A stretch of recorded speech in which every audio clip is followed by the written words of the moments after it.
Alice's Adventures in Wonderland by Lewis Carroll. Introduction. All in the golden afternoon, full leisurely we glide, for both our oars with little skill by little arms are plied, while little hands make vain pretence our wanderings to guide.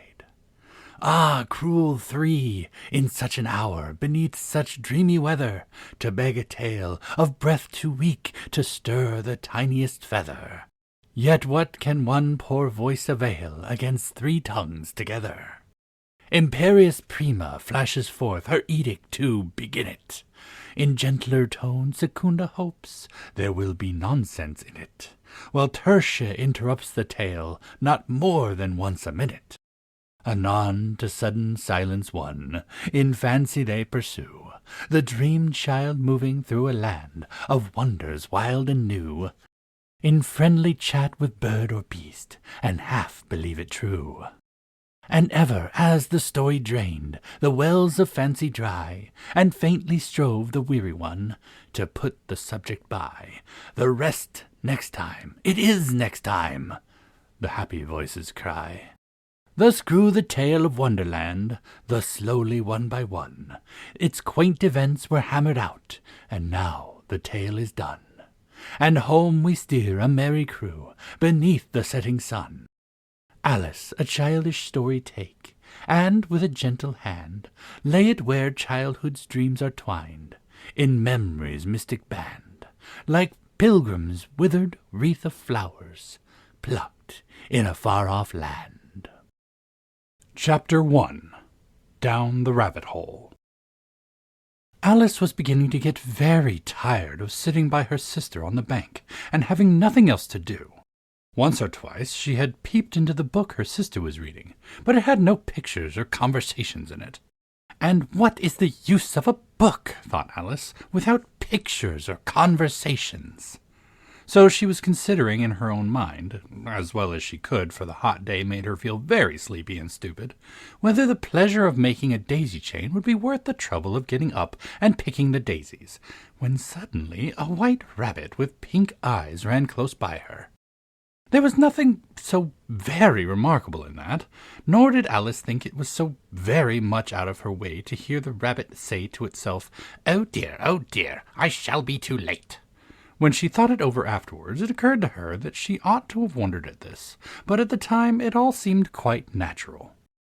But when the rabbit actually took a watch out of its waistcoat pocket and looked at it and then hurried on, Alice started to her feet, for it flashed across her mind that she had never before seen a rabbit with either a waistcoat pocket or a watch to take out of it, and, burning with curiosity, she ran across the field after it, and was just in time to see it pop down a large rabbit hole under the hedge.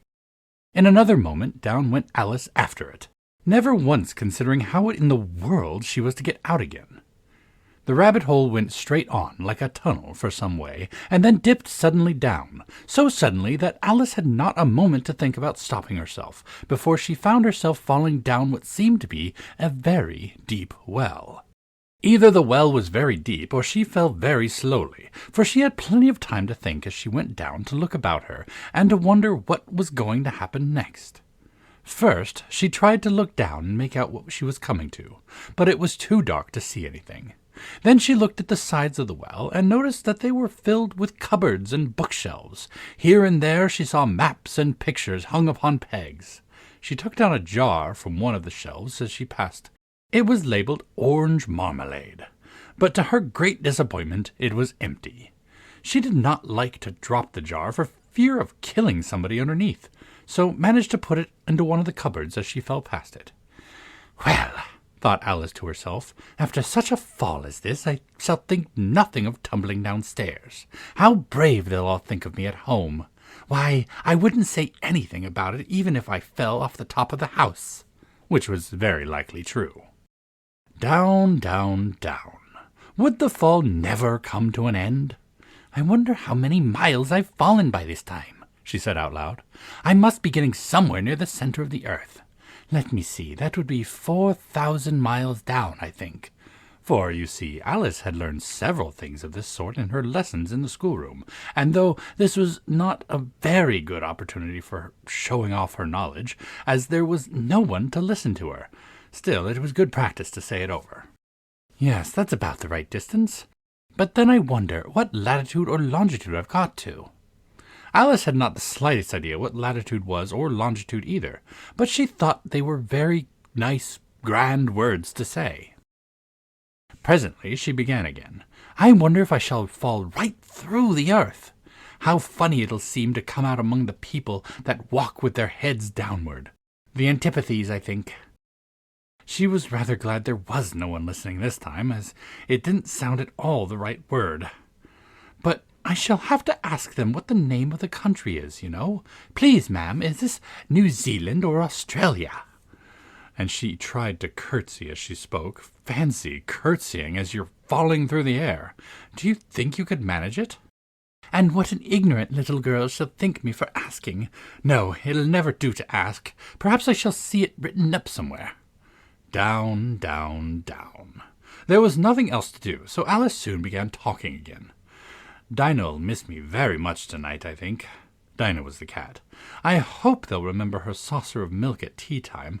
Dinah, my dear, I wish you were down here with me.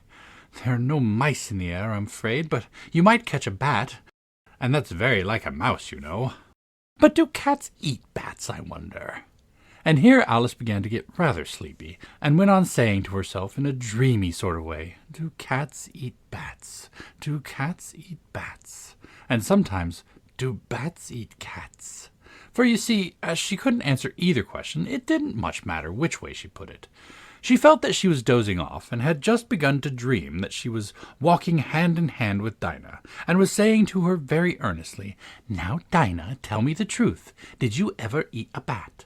When suddenly, thump, thump, down she came upon a heap of sticks and dry leaves, and the fall was over. Alice was not a bit hurt, and she jumped up to her feet in a moment. She looked up, but it was all dark overhead. Before her was another long passage, and the white rabbit was still in sight, hurrying down it. There was not a moment to be lost. Away went Alice like the wind, and was just in time to hear it say as it turned a corner, Oh, my ears and whiskers, how late it's getting! She was close behind it when she turned the corner, but the rabbit was no longer to be seen. She found herself in a long, low hall, which was lit up by a row of lamps hanging from the roof. There were doors all around the hall, but they were all locked. And when Alice had been all the way down one side and up the other, trying every door, she walked sadly down the middle, wondering how she was ever to get out again. Suddenly she came upon a three-legged table, all made of solid glass. There was nothing on it but a tiny golden key. And Alice's first idea was that this might belong to one of the doors of the hall. But alas! Either the locks were too large or the key was too small, but at any rate it would not open any of them. However, on the second time round, she came upon a low curtain she had not noticed before, and behind it was a little door about 15 inches high. She tried the little golden key in the lock, and to her great delight it fitted. Alice opened the door and found that it led into a small passage, not much larger than a rat-hole. She knelt down and looked along the passage into the loveliest garden you ever saw. How she longed to get out of the dark hall and wander among those beds of bright flowers and those cool fountains, but she could not even get her head through the doorway. And even if my head would go through, thought poor Alice, it would be of very little use without my shoulders. Oh, how I wish I could shut up like a telescope. I think I could if I only knew how to begin. For, you see, so many out-of-the-way things had happened lately that Alice had begun to think that very few things indeed were really impossible. There seemed to be no use in waiting by the little door, so she went back to the table, half hoping she might find another key, or at any rate a book of rules for shutting people up like telescopes. This time she found a little bottle on it, which certainly was not here before, said Alice, and tied round the neck of the bottle was a paper labelled with the words, Drink Me, beautifully printed on it in large letters. It was all very well to say drink me, but the wise little Alice was not going to do that in a hurry. No, I'll look first, she said, and see whether it's marked poison or not. for she had read several nice little stories about children who had got burned and eaten up by wild beasts and other unpleasant things, all because they would not remember the simple rules their friends had taught them, such as that a red-hot poker will burn you if you hold it for too long, or that if you cut your finger very deeply with a knife, it usually bleeds. And she had never forgotten that if you drink much from a bottle marked poison, it is almost certain to disagree with you, sooner or later.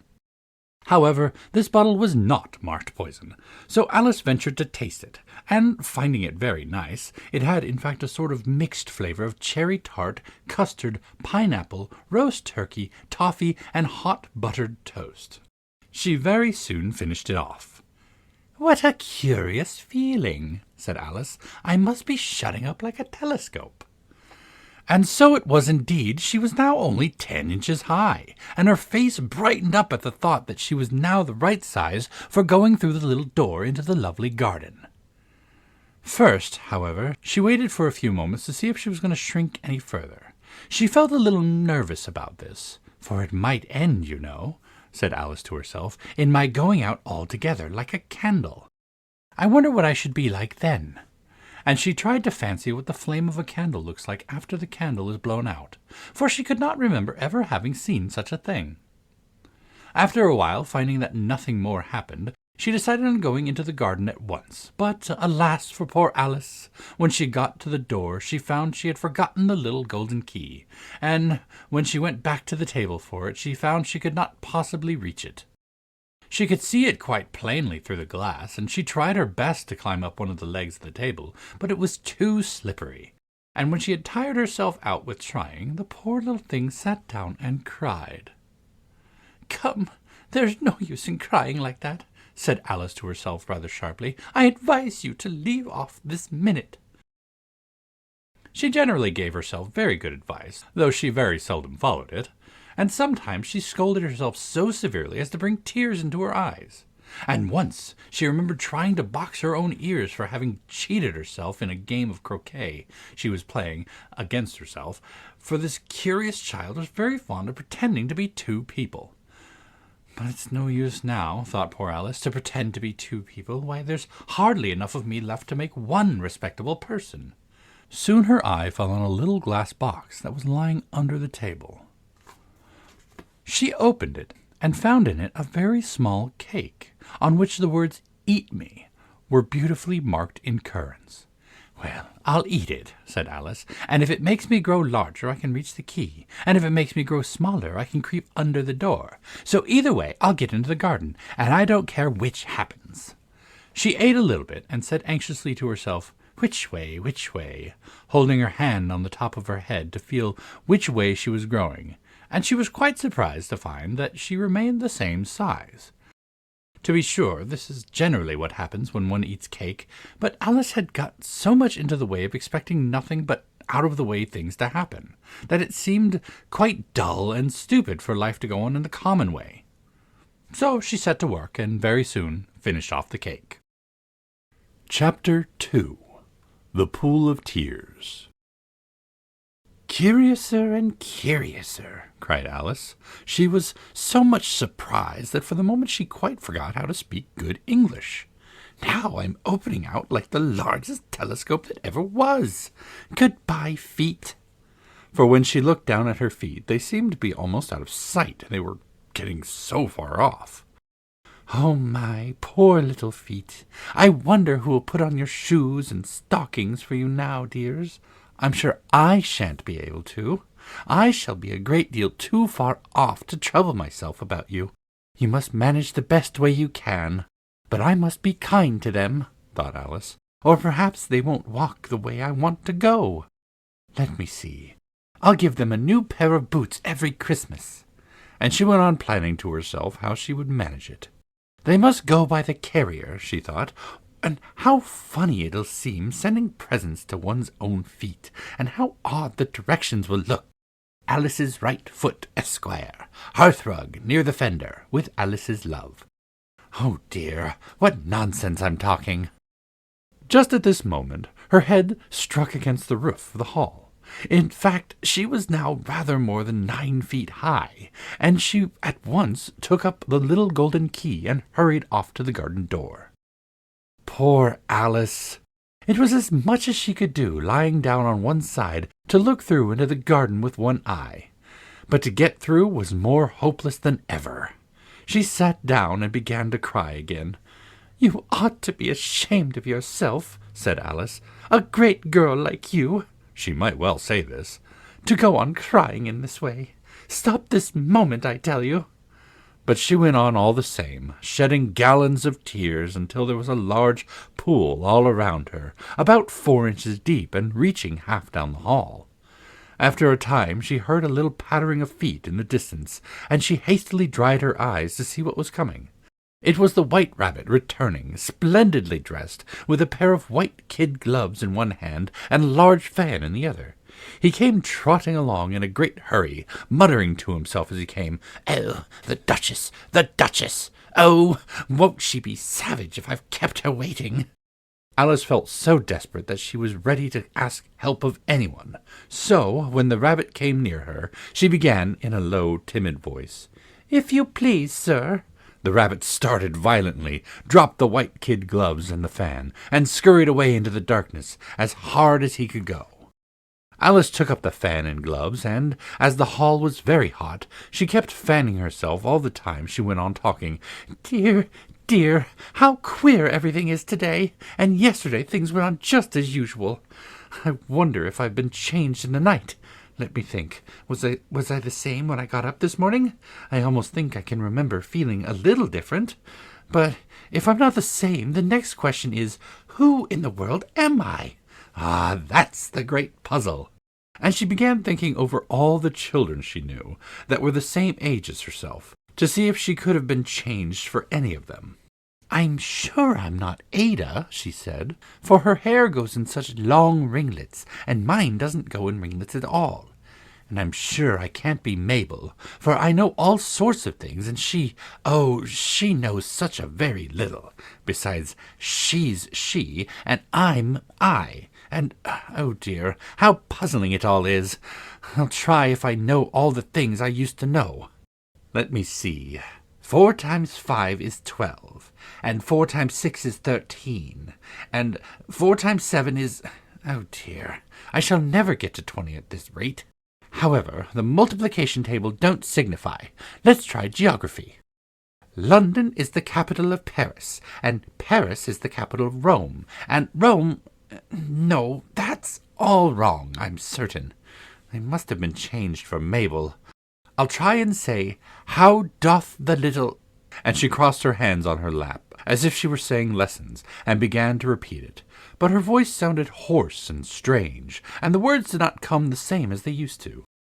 How doth the little crocodile, improving his shining tail, and pours the waters of the Nile on every golden scale. How cheerfully he seems to grin, how neatly spreads his claws, and welcomes little fishies with gently smiling jaws. I'm sure those are not the right words, said poor Alice, and her eyes filled with tears again as she went on. I must be Mabel after all, and I shall have to go and live in the poky little house, and have next to no toys to play with, and ever so many lessons to learn. No, I've made up my mind about it. If I'm Mabel, I'll stay down here. It'll be no use putting their heads down and saying, Come up again, dear. I shall only look up and say, Who am I then? Tell me that first, and then, if I like being that person, I'll come up. If not, I'll stay down here till I'm somebody else. But, oh dear, cried Alice with a sudden burst of tears, I do wish they would put their heads down. I am so very tired of being all alone here. As she said this, she looked down at her hands, and was surprised to see that she had put on one of the rabbit's little white kid gloves while she was talking. How can I have done that? She thought. I must be growing small again. She got up and went to the table to measure herself by it, and found that, as nearly as she could guess, she was now about 2 feet high, and was going on shrinking rapidly. She soon found out that the cause of this was the fan she was holding, and she dropped it hastily just in time to save herself from shrinking away altogether. "That was a narrow escape," said Alice, a good deal frightened at the sudden change, but very glad to find herself still in existence. "And now for the garden." And she ran with all her speed back to the little door. But alas, the little door was shut again, and the little golden key was lying on the glass table as before. "Things are worse than ever," thought the poor child, "for I never was so small as this before, never, and I declare it's too bad that it is." As she said these words, her foot slipped, and in another moment, splash! She was up to her chin in salt water. Her first idea was that she had somehow fallen into the sea. "And in that case I can go back by railway," she said to herself. Alice had been at the seaside once in her life, and had come to the general conclusion that wherever you go on to the English coast you find a number of bathing machines in the sea, some children digging in the sand with wooden spades, then a row of lodging-houses, and behind them a railway station. However, she soon made out that she was in a pool of tears, which she had wept when she was 9 feet tall. "I wish I hadn't cried so much," said Alice, as she swam about, trying to find her way out. "I shall be punished for it now, I suppose, by being drowned in my own tears. That will be a queer thing, to be sure. However, everything is queer today." Just then she heard something splashing about in the pool a little way off, and she swam nearer to make out what it was. At first she thought it must be a walrus or a hippopotamus, but then she remembered how small she was now, and she soon made out that it was only a mouse that had slipped in like herself. "Would it be of any use now," thought Alice, "to speak to this mouse? Everything is so out of the way down here that I should think very likely it can talk. At any rate, there's no harm in trying." So she began. "Oh, mouse, do you know the way out of this pool? I am very tired of swimming here. Oh, mouse." Alice thought this must be the right way of speaking to a mouse. She had never done such a thing before, but she remembered having seen in her brother's Latin grammar, "A mouse, of a mouse, to a mouse, oh mouse." The mouse looked at her rather inquisitively, and seemed to her to wink with one of its little eyes, but it said nothing. "Perhaps it doesn't understand English," thought Alice. "I dare say it's a French mouse, come over with William the Conqueror." For, with all her knowledge of history, Alice had no clear notion how long ago anything had happened. So she began again, "Oui, ma chatte," which was the first sentence in her French lesson book. The mouse gave a sudden leap out of the water, and seemed to quiver all over with fright. "Oh, I beg your pardon," cried Alice hastily, afraid that she had hurt the poor animal's feelings. "I quite forgot you didn't like cats." "Not like cats?" cried the mouse in a shrill, passionate voice. "Would you like cats if you were me?" "Well, perhaps not," said Alice in a soothing tone. "Don't be angry about it. And yet I wish I could show you our cat Dinah. I think you'd take a fancy to cats if you could only see her.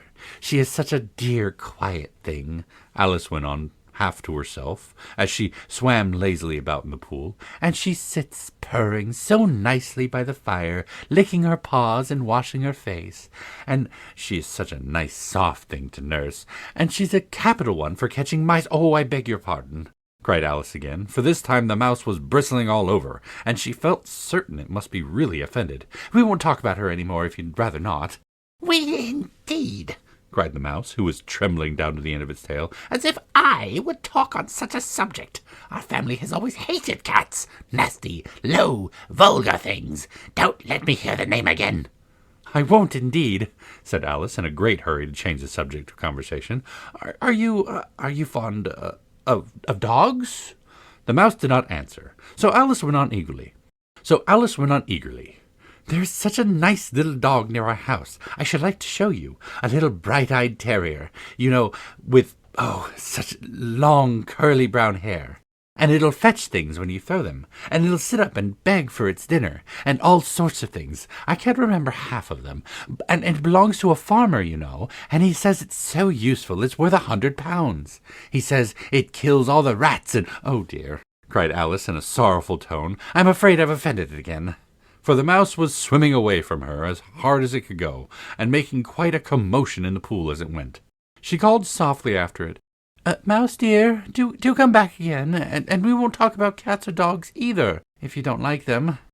When the mouse heard this, it turned round and swam slowly back to her. Its face was quite pale, with passion, Alice thought, and it said in a low, trembling voice, "Let us get to the shore, and then I'll tell you my history, and you'll understand why it is I hate cats and dogs."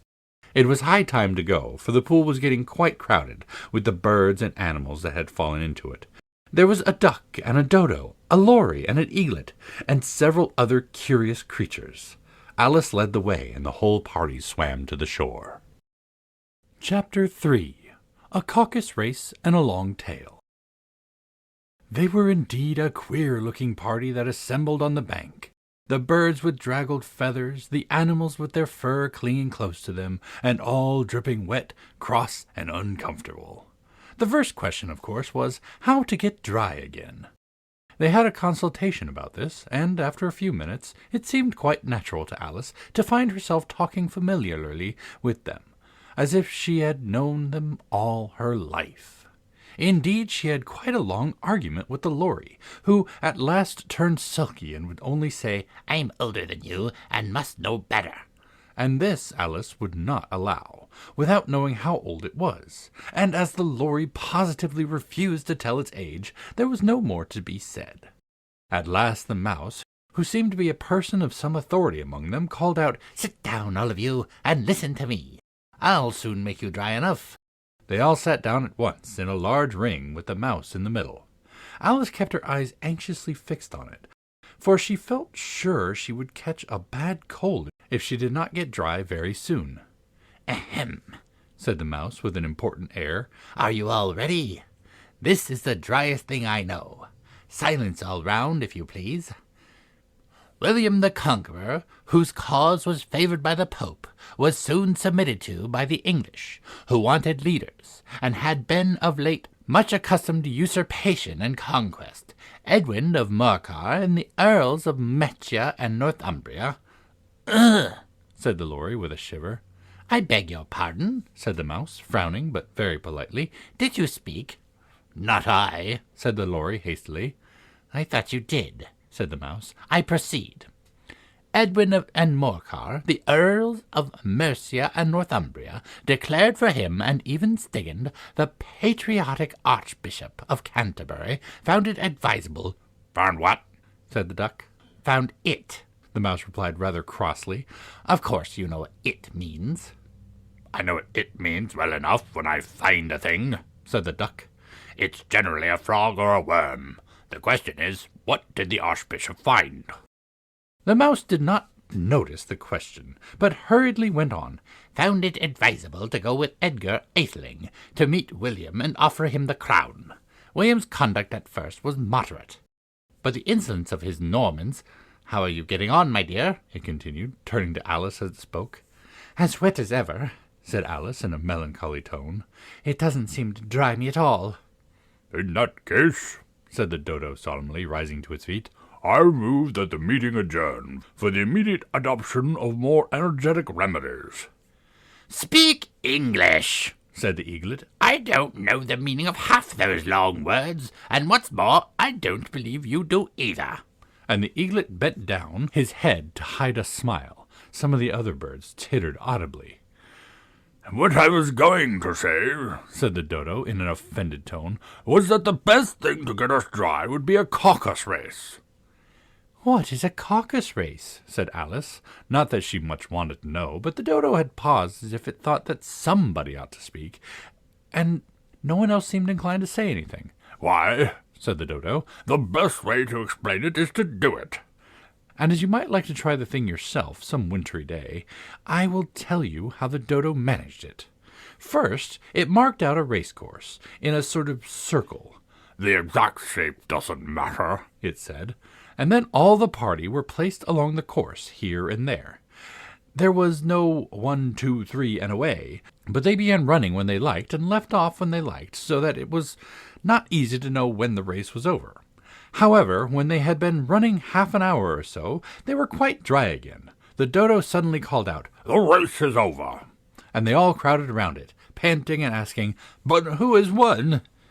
This question the dodo could not answer without a great deal of thought, and it sat for a long time with one finger pressed upon its forehead, the position in which you usually see Shakespeare in the pictures of him, while the rest waited in silence. At last the dodo said, "Everybody has one, and all must have prizes." "But who is to give the prizes?" quite a chorus of voices asked. "Why, she, of course," said the dodo, pointing to Alice with one finger, and the whole party at once crowded around her, calling out in a confused way, "Prizes! Prizes!" Alice had no idea what to do, and in despair she put her hand into her pocket and pulled out a box of comfits. Luckily the salt water had not got into it, and handed them round as prizes. There was exactly one apiece, all round. "But she must have a prize herself, you know," said the mouse. "Of course," the dodo replied very gravely. "What else have you got in your pockets?" he went on, turning to Alice. "Only a thimble," said Alice sadly. "Hand it over here," said the dodo. Then they all crowded round her once more, while the dodo solemnly presented the thimble, saying, "We beg your acceptance of this elegant thimble." And when it had finished this short speech, they all cheered. Alice thought the whole thing was very absurd, but they all looked so grave that she did not dare to laugh, and as she could not think of anything to say, she simply bowed and took the thimble, looking as solemn as she could. The next thing was to eat the comfits. This caused some noise and confusion, as the large birds complained that they could not taste theirs, and the small ones choked and had to be patted on the back. However, it was over at last, and they sat down again in a ring, and begged the mouse to tell something more. "You promised to tell me your history, you know," said Alice, "and why it is that you hate C and D," she added in a whisper, half afraid that it would be offended again. "Mine is a long and sad tale," said the mouse, turning to Alice and sighing. "It is a long tale, certainly," said Alice, looking down with wonder at the mouse's tail, "but why do you call it sad?" And she kept on puzzling about it while the mouse was speaking, so that her idea of the tale was something like this. "Funny said to a mouse that he met in the house, 'Let us both go to law. I propose, cute you. Come, I'll take no denial. We must have a trial, for really this morning I've nothing to do.' Said the mouse to the cur, 'Such a trial, dear sir, with no jury or judge, would be wasting our breath. I'll be judge, I'll be jury,' said cunning old Fury. 'I'll try the whole cause and condemn you to death.'" "You are not attending," said the mouse to Alice, severely. "What are you thinking of?" "I beg your pardon," said Alice very humbly. "You had got to the fifth bend, I think." "I had not," cried the mouse, sharply and very angrily. "Not?" said Alice, always ready to make herself useful and looking anxiously about her. "Oh, do let me help you undo it." "I shall do nothing of the sort," said the mouse, getting up and walking away. "You insult me by talking such nonsense." I didn't mean it," pleaded poor Alice, "but you're so easily offended, you know." The mouse only growled in reply. "Please come back and finish your story," Alice called after it, and the others all joined in chorus. "Yes, please do it." But the mouse only shook its head impatiently and walked a little quicker. "What a pity it wouldn't stay," sighed the lory, as soon as it was quite out of sight.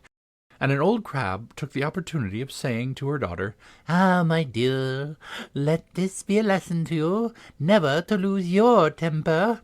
"Hold your tongue, ma," said the crab, a little snappishly. "You're enough to try the patience of an oyster." "I wish I had our Dinah here, I know I do," said Alice aloud, addressing nobody in particular. "She'd soon fetch it back." "And who is Dinah, if I might venture to ask the question?" said the lory. Alice replied eagerly, for she was always ready to talk about her pet. "Dinah's our cat, and she's such a capital one for catching mice. You can't think. And oh, I wish I could see her after the birds. Why, she'll eat a little bird as soon as look at it." This speech caused a remarkable sensation among the party. Some of the birds hurried off at once. One old magpie began wrapping itself up very carefully, remarking, I really must be getting home. The night air doesn't suit my throat." And a canary called out in a trembling voice to its children, "Come away, my dears.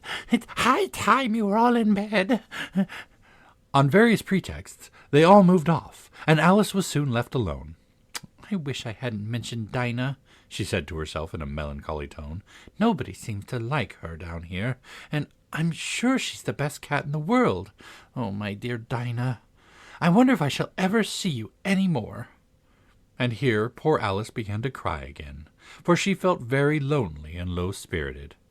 In a little while, however, She again heard a little pattering of footsteps in the distance, and she looked up eagerly, half hoping that the mouse had changed his mind and was coming back to finish his story. Chapter 4. The Rabbit Sends in a Little Bill. It was the White Rabbit, trotting slowly back again and looking anxiously about as it went, as if it had lost something, and she heard it muttering to itself, The Duchess, oh my dear paws, oh my fur and whiskers, she'll get me executed, as sure as ferrets are ferrets. Where can I have dropped them, I wonder? Alice guessed in a moment that it was looking for the fan and the pair of white kid gloves, and she very good-naturedly began hunting about for them. But they were nowhere to be seen. Everything seemed to have changed since her swimming in the pool, and the great hall with the glass table and the little door had vanished completely. Very soon the rabbit noticed Alice as she went hunting about, and called out to her in an angry tone, Why, Mary Ann, what are you doing here? Run home this moment and fetch me a pair of gloves and a fan. Quick now! And Alice was so much frightened that she ran off at once in the direction it pointed to, without trying to explain the mistake that it had made. He took me for his housemaid, she said to herself as she ran. How surprised he'll be when he finds out who I am. But I'd better take his fan and gloves, that is, if I can find them. As she said this, she came upon a neat little house, on the door of which was a bright brass plate with the name W. Rabbit engraved upon it. She went in without knocking, and hurried upstairs, in great fear lest she should meet the real Mary Ann, and be turned out of the house before she had found the fan and gloves.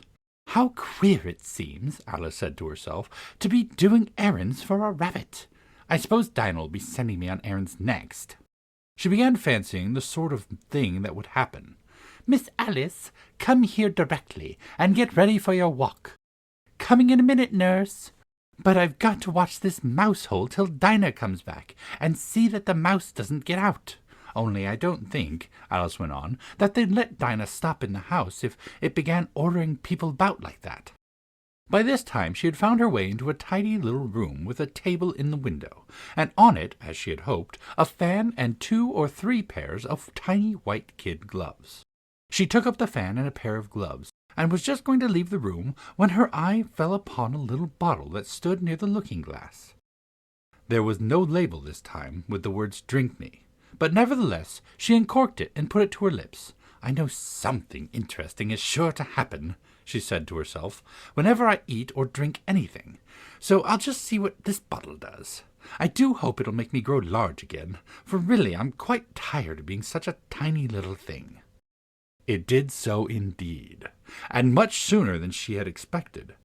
Before she had drunk half the bottle, she found her head pressing against the ceiling, and had to stoop to save her neck from being broken. She hastily put down the bottle, saying to herself, That's quite enough. I hope I shan't grow any more. As it is, I can't get out the door. I do wish I hadn't drunk quite so much. Alas, it was too late to wish that. She went on growing, and very soon had to kneel down on the floor. In another minute there was not even room for this, and she tried the effect of lying down, with one elbow against the door and the other arm curled around her head. Still she went on growing, and, as a last resource, she put one arm out of the window, and one foot up the chimney. She said to herself, Now I can do no more, whatever happens. What will become of me? Luckily for Alice, the little magic bottle had now had its full effect, and she grew no larger. Still, it was very uncomfortable, and, as there seemed to be no sort of a chance of her ever getting out of the room again, no wonder she felt unhappy. It was much pleasanter at home, thought poor Alice, when one wasn't always growing larger and smaller, and being ordered about by mice and rabbits. I almost wish I hadn't gone down the rabbit hole, and yet, it's rather curious, you know, this sort of life. I do wonder what can have happened to me. When I used to read fairy tales, I fancied that kind of thing never happened. And now here I am in the middle of one. There ought to be a book written about me, that there ought. And when I grow up, I'll write one. But I'm grown up now, she added in a sorrowful tone. At least there's no room to grow up any more here. But then, thought Alice, shall I never get any older than I am now? That'll be a comfort, one way, never to be an old woman. But then always to have lessons to learn. Oh, I shouldn't like that. "Oh, you foolish Alice," she answered herself. "How can you learn lessons in here? Why, there's hardly any room for you, and no room at all for any lesson books." And so she went on, taking first one side and then the other, and making quite a conversation of it altogether. But after a few minutes she heard a voice outside and stopped to listen. "Mary Ann, Mary Ann," said the voice, "fetch me my gloves this moment." Then came a little pattering of feet on the stairs. Alice knew it was the rabbit coming to look for her, and she trembled till she shook the house, quite forgetting that she was now about 1,000 times as large as the rabbit, and had no reason to be afraid of it. Presently the rabbit came up to the door and tried to open it, but as the door opened inward and Alice's elbow was pressed hard against it, that attempt proved a failure. Alice heard it say to itself, "Then I'll go round and get in the window." "That you won't," thought Alice, and after waiting till she fancied she heard the rabbit just under the window, she suddenly spread out her hand and made a snatch in the air. She did not get a hold of anything, but she heard a little shriek and a fall and a crash of broken glass, from which she concluded that it was just possible that it had fallen into a cucumber frame, or something of the sort. Next came an angry voice, the rabbit's. "Pat, Pat, where are you?" And then a voice that she had never heard. "Sure, then I'm here, digging for apples, your honor." "Digging for apples indeed," said the rabbit angrily. "Here, come help me out of this." Sounds of more broken glass. "Now tell me, Pat, what's that in the window?" "Sure, it's an arm, your honor." He pronounced it arum. "An arm, you goose? Who ever saw one that size? Why, it fills the whole window." "Sure it does, your honor, but it's an arm for all that." "Well, it's got no business there. At any rate, go and take it away." There was a long silence after this, and Alice could only hear whispers now and then, such as, "Sure, I don't like it, your honor, at all, at all." "Do as I tell you, you coward." And at last she spread out her hand again and made another snatch in the air. This time there were 2 little shrieks, and more sounds of broken glass. What a number of cucumber frames there must be, thought Alice. I wonder what they'll do next. As for pulling me out of the window, I only wish they could. I'm sure that I don't want to stay in here any longer. She waited for some time without hearing anything more. At last came a rumbling of little cartwheels, and the sound of a good many voices, all talking together. She made out the words, "Where's the other ladder? Why, I hadn't to bring but one. Bill's got the other. Bill, fetch it there, lad. Here, put 'em at this corner. No, tie 'em together first. They don't reach half the height enough yet. Oh, they'll do well enough. Don't be particular. Here, Bill, catch hold of this rope. Will the roof bear? Mind that loose slate. Oh, it's coming down heads below." A loud crash. "Now, who did that? It was Bill, I fancy. Who's to go down to the chimney then? Nay, I shan't. You do this, you do that. That I won't tell them. Bill's got to go down. Here, Bill, the master says you've got to go down the chimney." "Oh, so Bill's going to come down the chimney, has he?" said Alice to herself. "Why, they seem to put everything upon Bill. I wouldn't want to be in Bill's place for a good deal. This fireplace is narrow, to be sure, but I think I can kick a little." She drew her foot as far down the chimney as she could, and waited till she heard a little animal, she couldn't guess of what sort it was, scratching and scrambling about in the chimney close above her. Then, saying to herself, "This is Bill," she gave one sharp kick and waited to see what would happen next. The first thing she heard was a general chorus of, "There goes Bill!" Then the rabbit's voice aloud, "Catch him, you, by the hedge!" Then silence, and then another confusion of voices. "Oh, hold up his head! Brandy now! Don't choke him! How was it, old fella? What happened to you? Tell us all about it!" Last came a little feeble squeaking voice. "That's Bill," thought Alice. "Well, no more, thank ye. I'm better now, but I'm a deal too flustered to tell you. All I know is something comes at me like a jack-in-the-box, and up I goes like a skyrocket." "So you did, old feller," said the others. "We must burn down the house," said the rabbit's voice, and Alice called out as loud as she could, "If you do, I'll set Dinah at you." There was a dead silence instantly, and Alice thought to herself, I wonder what they will do next. If they had any sense, they'd take off the roof. After a minute or two, they began moving about again, and Alice heard the rabbit say, "A barrowful will do, to begin with." A barrowful of what? thought Alice. But she had not long to doubt, for the next moment a shower of little pebbles came rattling in at the window, and some of them hit her in the face. "I'll put a stop to this," she said to herself, and shouted, "You'd better not do that again." which produced another dead silence. Alice noticed with some surprise that the pebbles were all turning into little cakes as they lay on the floor, and a bright idea came into her head. If I eat one of those cakes, she thought, it's sure to make some change in my size, and as it can't possibly make me larger, it must make me smaller, I suppose. So she swallowed one of the cakes, and was delighted to find that she began shrinking directly. And as soon as she was small enough to get out through the door, she ran out of the house, and found quite a crowd of little animals and birds waiting outside. The poor little lizard Bill was in the middle, being held up by 2 guinea pigs, who were giving it something out of a bottle. They all made a rush at Alice the moment she appeared, but she ran off as hard as she could, and soon found herself safe in a thick wood. "The first thing I've got to do," said Alice to herself as she wandered about in the wood, "is to grow to my right size again. And the second thing is to find my way out into that lovely garden. I think that will be the best plan." It sounded an excellent plan, no doubt, and very neatly and simply arranged. The only difficulty was that she had not the smallest idea how to set about it, and while she was peering about anxiously among the trees, a little sharp bark just over her head made her look up in a great hurry. An enormous puppy was looking down at her with large, round eyes, and feebly stretching out one paw, trying to touch her. "Poor little thing," said Alice in a coaxing tone, as she tried hard to whistle to it, but she was terribly frightened all the time at the thought that it might be hungry, in which case it would be very likely to eat her up in spite of all her coaxing. Hardly knowing what she did, she picked up a little bit of stick and held it up to the puppy, whereupon the puppy jumped into the air, off all of its feet at once, with a yelp of delight, and rushed at the stick, and made believe to worry it.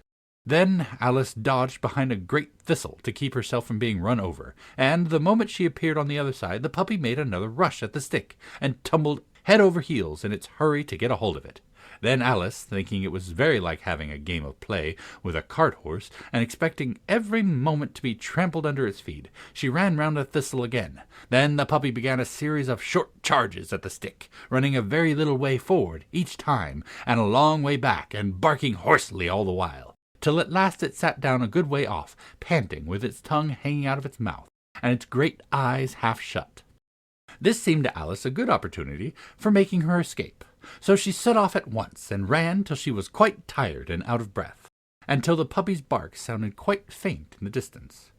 "And yet what a dear little puppy it was," said Alice as she leaned against a buttercup to rest herself, and fanned herself with one of the leaves.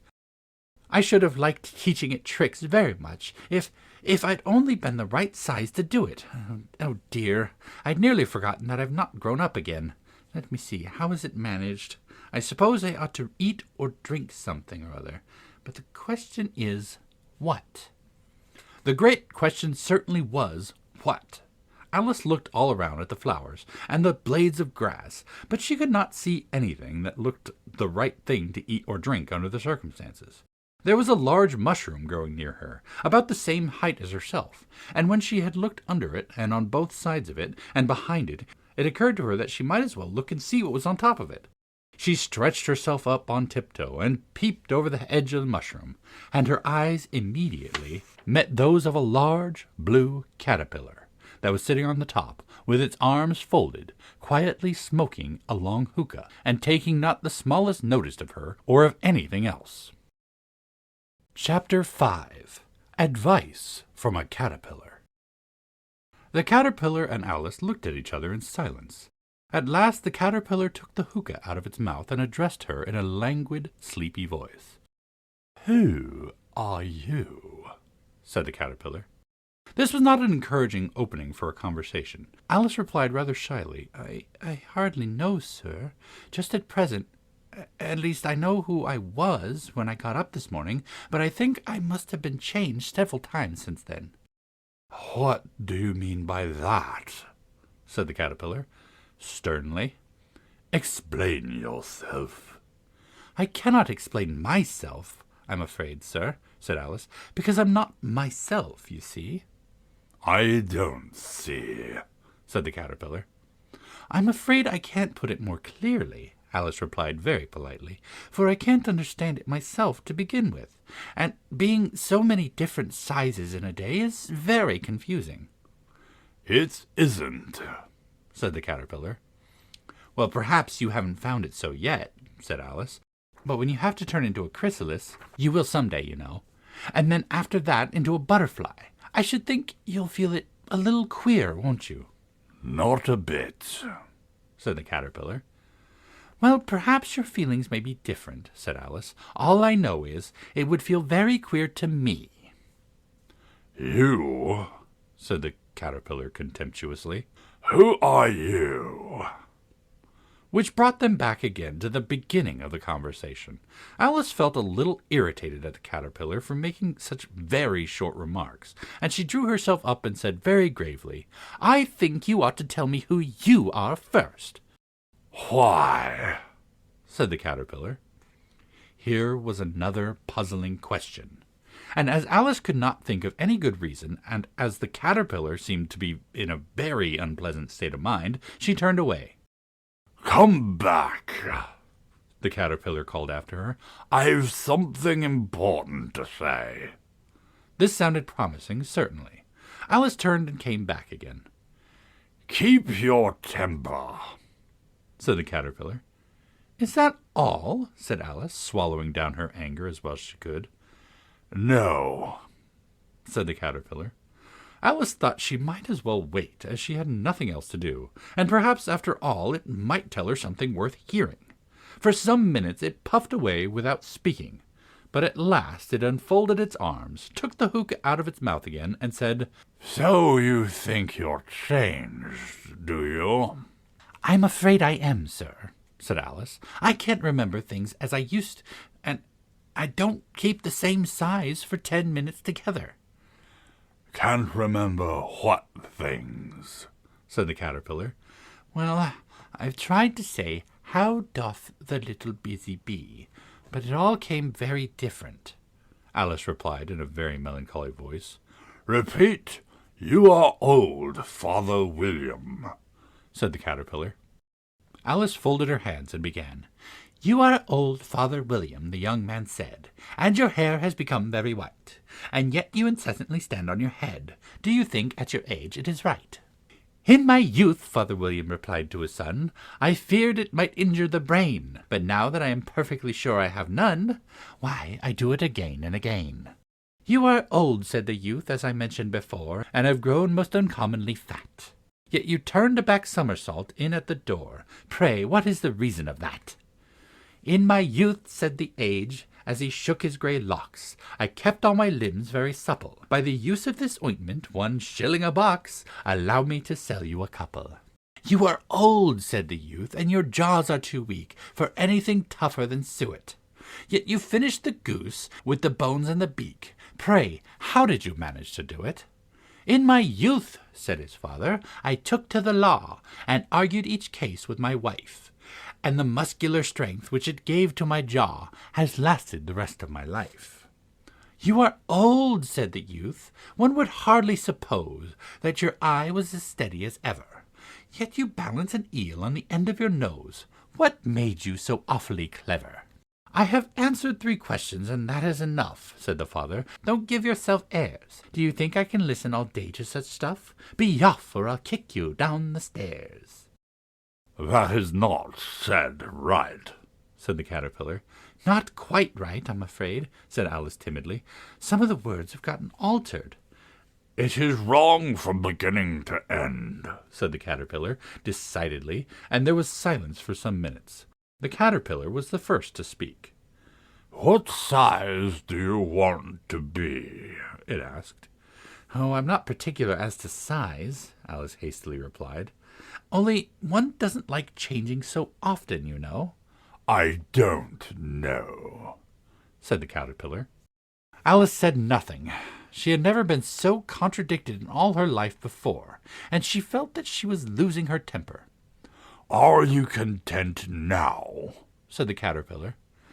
Well, I should like to be a little larger, sir, if you wouldn't mind, said Alice. 3 inches is just such a wretched height to be. It is a very good height indeed, said the caterpillar angrily, rearing itself upright as it spoke. It was exactly 3 inches high.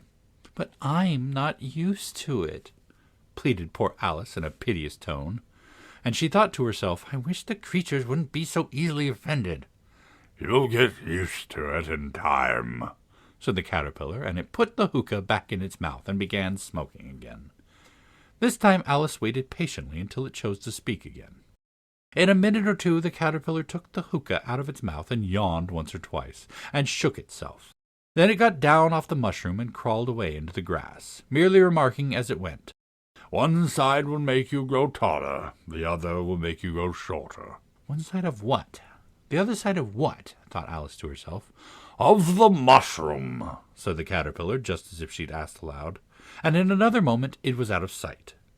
Alice remained looking thoughtfully at the mushroom for a minute, trying to make out which were the two sides of it, and, as it was perfectly round, she found this was a very difficult question. At last she stretched her arms around it as far as they would go, and broke off a bit of the edge with each hand. "And now which is which?" she said to herself, and nibbled a little of the right-hand bit to try the effect. The next moment she felt a violent blow underneath her chin. It had struck her foot. She was a good deal frightened by this very sudden change, but she felt that there was no time to be lost, as she was shrinking rapidly, so she set to work at once to eat some of the other bit. Her chin was pressed so closely against her foot that there was hardly room to open her mouth, but she did it at last, and managed to swallow a morsel of the left-hand bit. "Come, my head's free at last," said Alice in a tone of delight, which changed into alarm in another moment, when she found that her shoulders were nowhere to be found. All she could see when she looked down was an immense length of neck, which seemed to rise like a stalk out of the sea of green leaves that lay far below her. "What can all that green stuff be?" said Alice. "And where have my shoulders got to? And oh, my poor hands! How is it I can't see you?"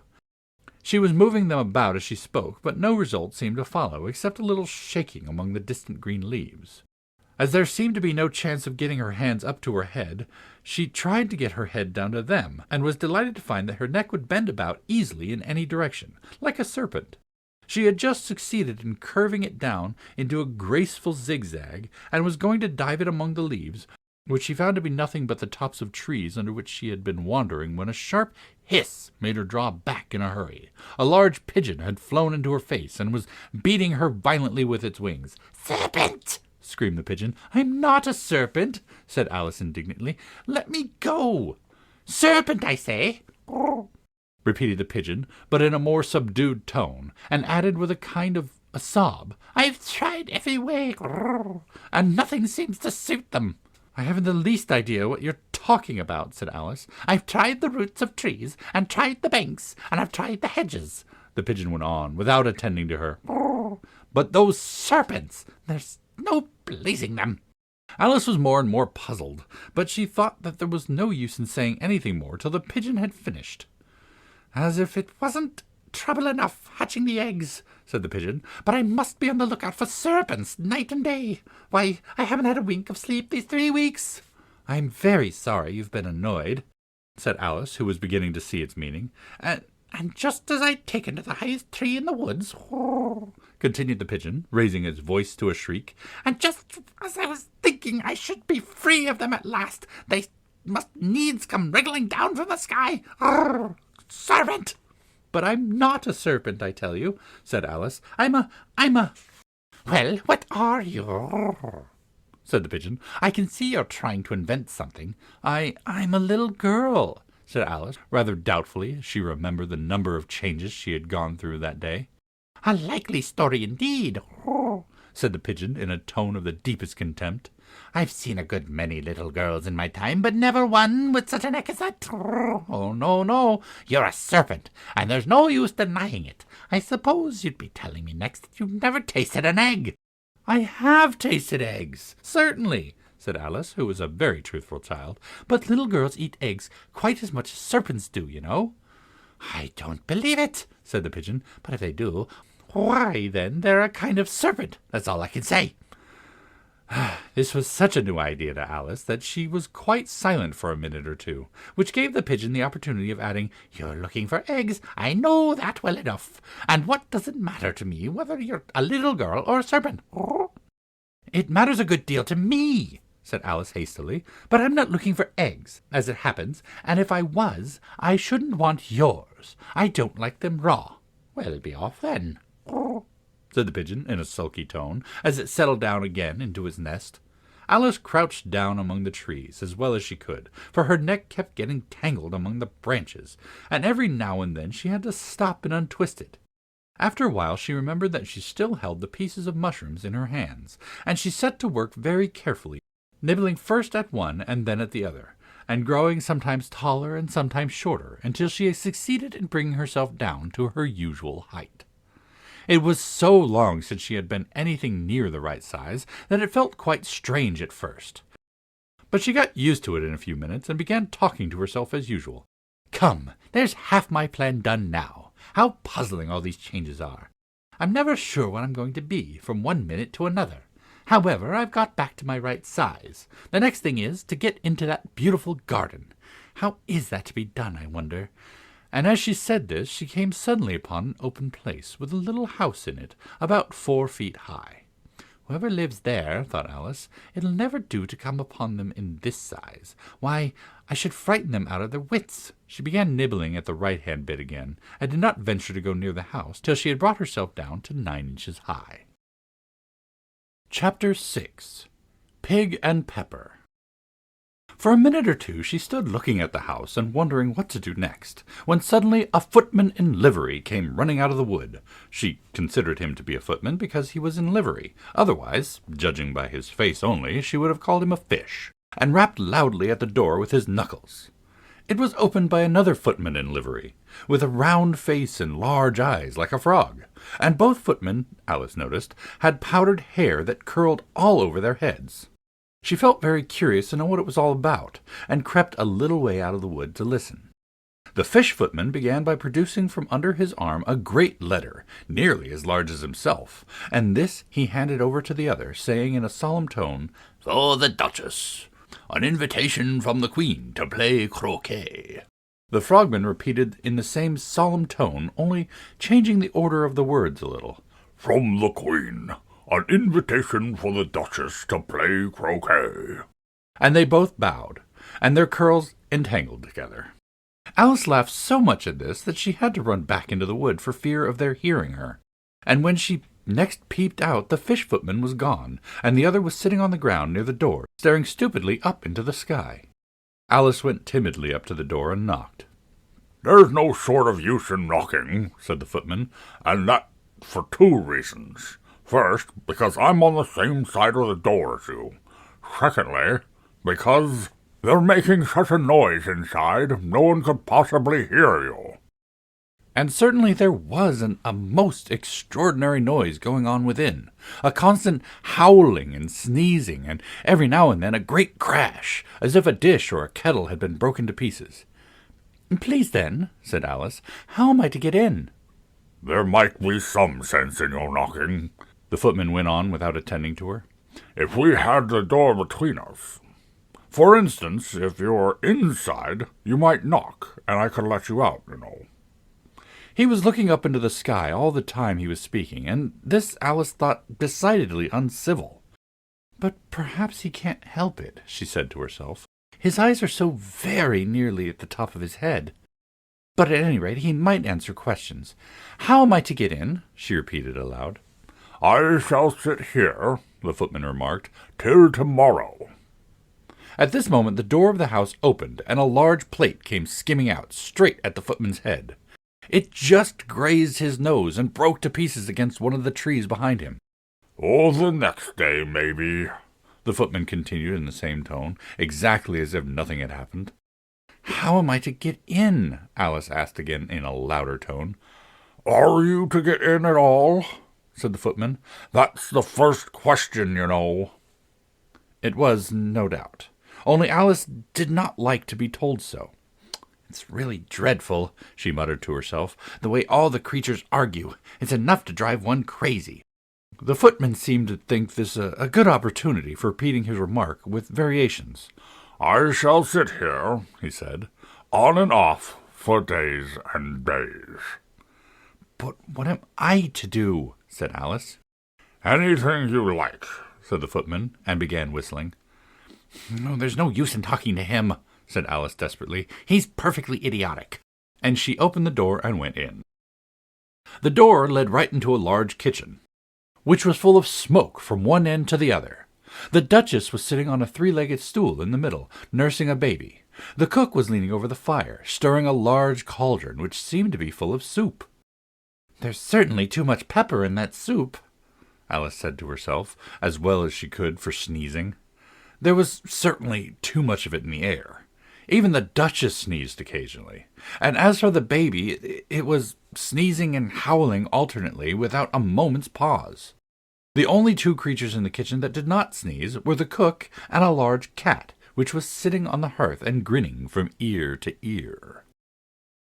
"Please, would you tell me," said Alice a little timidly, for she was not quite sure whether it was good manners for her to speak first, "why is your cat grinning like that?" "It's a Cheshire cat," said the Duchess, "and that's why, pig."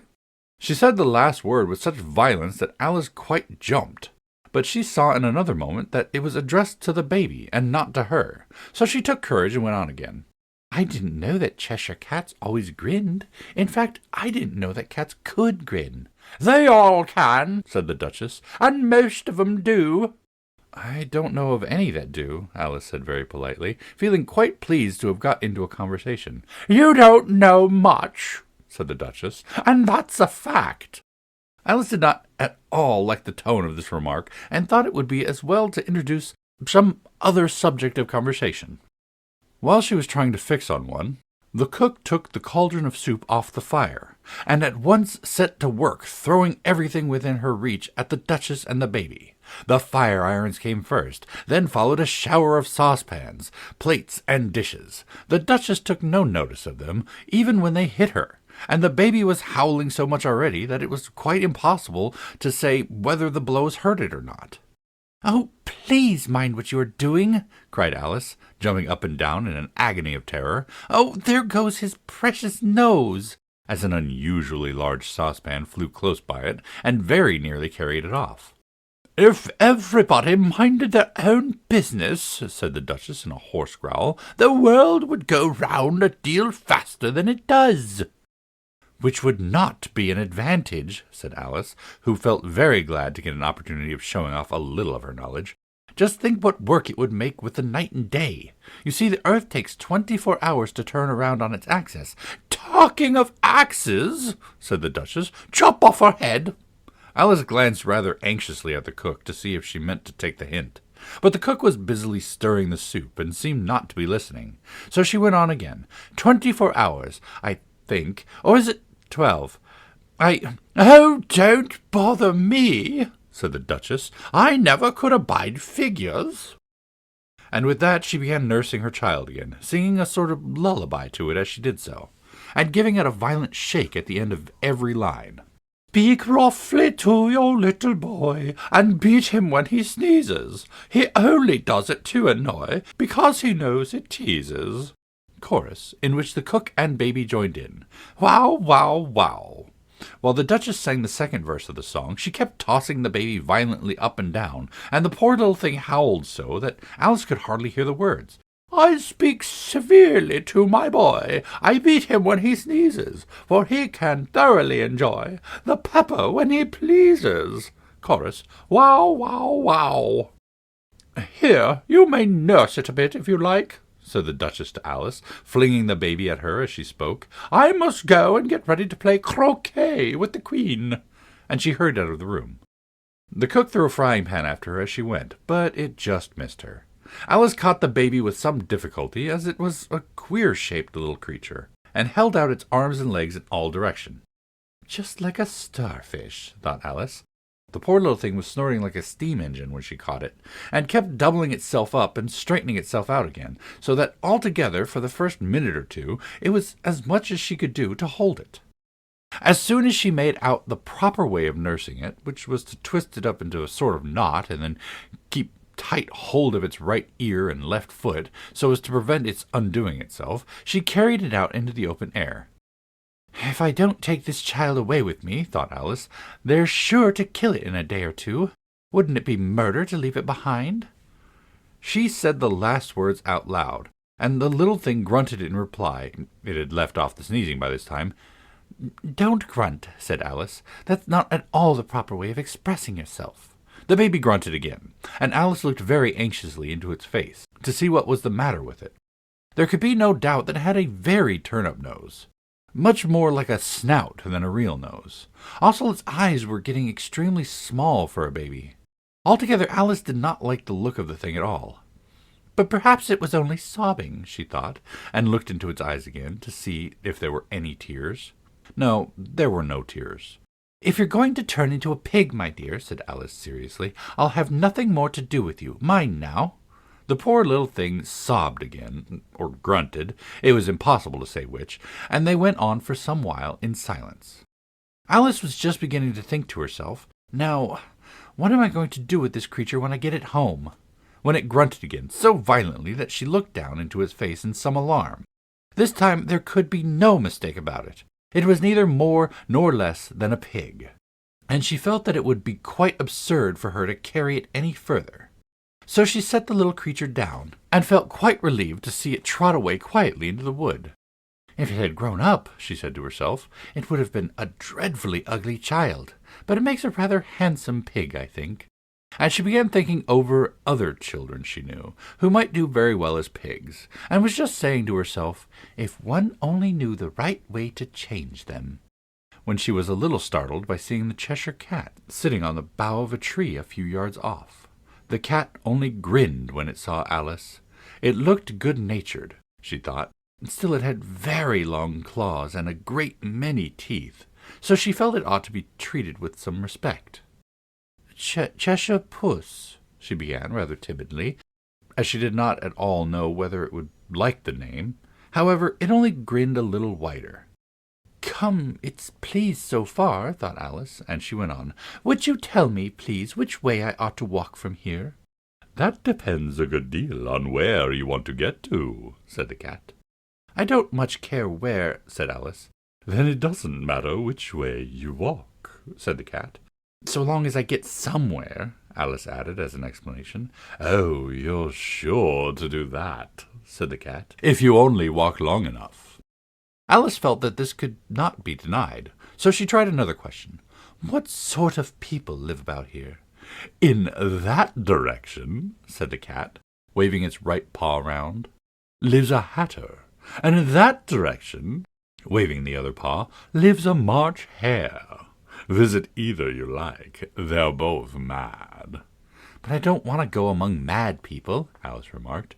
"Oh, you can't help that," said the cat. "We're all mad here. I'm mad. You're mad." "How do you know I'm mad?" said Alice. "You must be," said the cat, "or you would not have come here." Alice didn't think that proved it at all. However, she went on. "And how do you know that you're mad?" "To begin with," said the cat, "a dog's not mad. You grant that?" "I suppose so." "Well, then," the cat went on, "you see, a dog growls when it's angry, and wags its tail when it's pleased. Now I growl when I'm pleased, and wag my tail when I'm angry. Therefore, I'm mad." "I call it purring, not growling," said Alice. "Call it what you like," said the cat. "Do you play croquet with the Queen today?" "I should like it very much," said Alice, "but I haven't been invited yet." "You'll see me there," said the cat, and vanished. Alice was not much surprised at this. She was getting so well used to queer things happening. While she was still looking at the place where it had been, it suddenly appeared again. "By the by, what became of the baby?" said the cat. "I'd nearly forgotten to ask." "It turned into a pig," Alice answered very quietly, just as if the cat had come back in a natural way. "I thought it would," said the cat, and vanished again. Alice waited a little, half expecting to see it again, but it did not reappear. After a minute or two she walked on in the direction in which the March hare was said to live. "I've seen hatters before," she said to herself. "The March hare will be much the more interesting, and perhaps, as this is May, it won't be raving mad, at least not so mad as it was in March." As she said this, she looked up, and there was the cat again, sitting on a branch of a tree. "Did you say pig or fig?" said the cat. "I said pig," replied Alice, "and I wish you wouldn't keep appearing and vanishing so suddenly. You make one quite giddy." "All right," said the cat. And this time it vanished quite slowly, beginning with the end of its tail and ending with the grin, which remained for some time after the rest had gone. "Well, I've often seen a cat without a grin," thought Alice, "but a grin without a cat? It's the most curious thing I ever saw in all my life." She had not gone much further before she came in sight of the house of the March Hare. She thought it must be the right house because the chimneys were shaped like ears, and the roof was thatched with fur. It was so large a house that she did not like to go nearer till she had nibbled some of the left-hand bit of mushroom, and raised herself about 2 feet high. Even then she walked up toward it rather timidly, saying to herself, "Suppose it should be raving mad after all. I almost wish I had gone to see the Hatter instead." Chapter 7. A Mad Tea Party. There was a table set out under a tree in front of the house, and the March Hare and the Hatter were having tea at it. A dormouse was sitting between them, fast asleep, and the other two were using it as a cushion, resting their elbows on it, and talking over its head. "Very uncomfortable for the dormouse," thought Alice. "Only as it's asleep, I suppose it doesn't mind." The table was a large one, but the three were all crowded together at one corner of it. "No room, no room!" they cried out when they saw Alice coming. "There's plenty of room," said Alice indignantly, as she sat down in a large armchair at one end of the table. "Have some wine," the March Hare said in an encouraging tone. Alice looked all around the table, but there was nothing on it but tea. "I don't see any wine," she remarked. "There isn't any," said the March Hare. "Then it wasn't very civil of you to offer it," said Alice angrily. "It wasn't very civil of you to sit down without being invited," said the March Hare. "I didn't know it was your table," said Alice. "It's laid for a great many more than 3. "Your hair wants cutting," said the Hatter. He had been looking at Alice for some time with great curiosity, and this was his first speech. "You should learn not to make personal remarks," Alice said with some severity. "It's very rude." The Hatter opened his eyes very wide on hearing this, but all he said was, "Why is a raven like a writing desk?" "Come, we shall have some fun now," thought Alice. "I'm glad they've begun asking riddles. I believe I can guess that," she added aloud. "Do you mean that you think you can find out the answer to it?" said the March Hare. "Exactly so." "Then you should say what you mean," the March Hare went on. "I do," Alice hastily replied. At least I mean what I say. That's the same thing, you know." "Not the same thing a bit," said the Hatter. "Why, you might as well just say, 'I see what I eat,' is the same as 'I eat what I see.'" "You might as well say that," added the March Hare. "That's 'I like what I get' is the same thing as 'I get what I like.'" "You might as well just say," added the Dormouse, who seemed to be talking in his sleep, "that I breathe when I sleep is the same as I sleep when I breathe." "It is the same thing with you," said the Hatter, and here the conversation dropped, and the party sat silent for a minute, while Alice thought out all she could remember about ravens and writing desks, which wasn't much. The Hatter was the first to break the silence. "What day of the month is it?" he said, turning to Alice. He had taken his watch out of his pocket, and was looking at it uneasily, shaking it every now and then, and holding it to his ear. Alice considered a little, and said, "The 4th. "2 days wrong," sighed the Hatter. "I told you butter wouldn't suit the works," he added, looking angrily at the March Hare. "It was the best butter," the March Hare meekly replied. "Yes, but some crumbs must have got in as well," the Hatter grumbled. "You shouldn't have put it in with the bread knife." The March Hare took the watch and looked at it gloomily. Then he dipped it into his cup of tea and looked at it again. But he could think of nothing better to say than his first remark. "It was the best butter, you know." Alice had been looking over his shoulder with some curiosity. "What a funny watch," she remarked. "It tells the day of the month, and doesn't tell what o'clock it is." "Why should it?" muttered the Hare. "Does your watch tell you what year it is?" "Of course not," Alice replied very readily, "but that's because it stays the same year for such a long time together." "Which is just the case with mine," said the Hatter. Alice felt dreadfully puzzled. The Hatter's remark seemed to her to have no sort of meaning in it, and yet it was certainly English. "I don't quite understand you," she said, as politely as possible. "The Dormouse is asleep again," said the Hatter, as he poured a little hot tea onto its nose. The Dormouse shook its head impatiently and said, without opening his eyes, Of course. Just what I was going to remark myself." "Have you guessed the riddle yet?" the Hatter said, turning to Alice again. "No, I give up," Alice replied. "What's the answer?" "Haven't the slightest idea," said the Hatter. "Nor I," said the March Hare.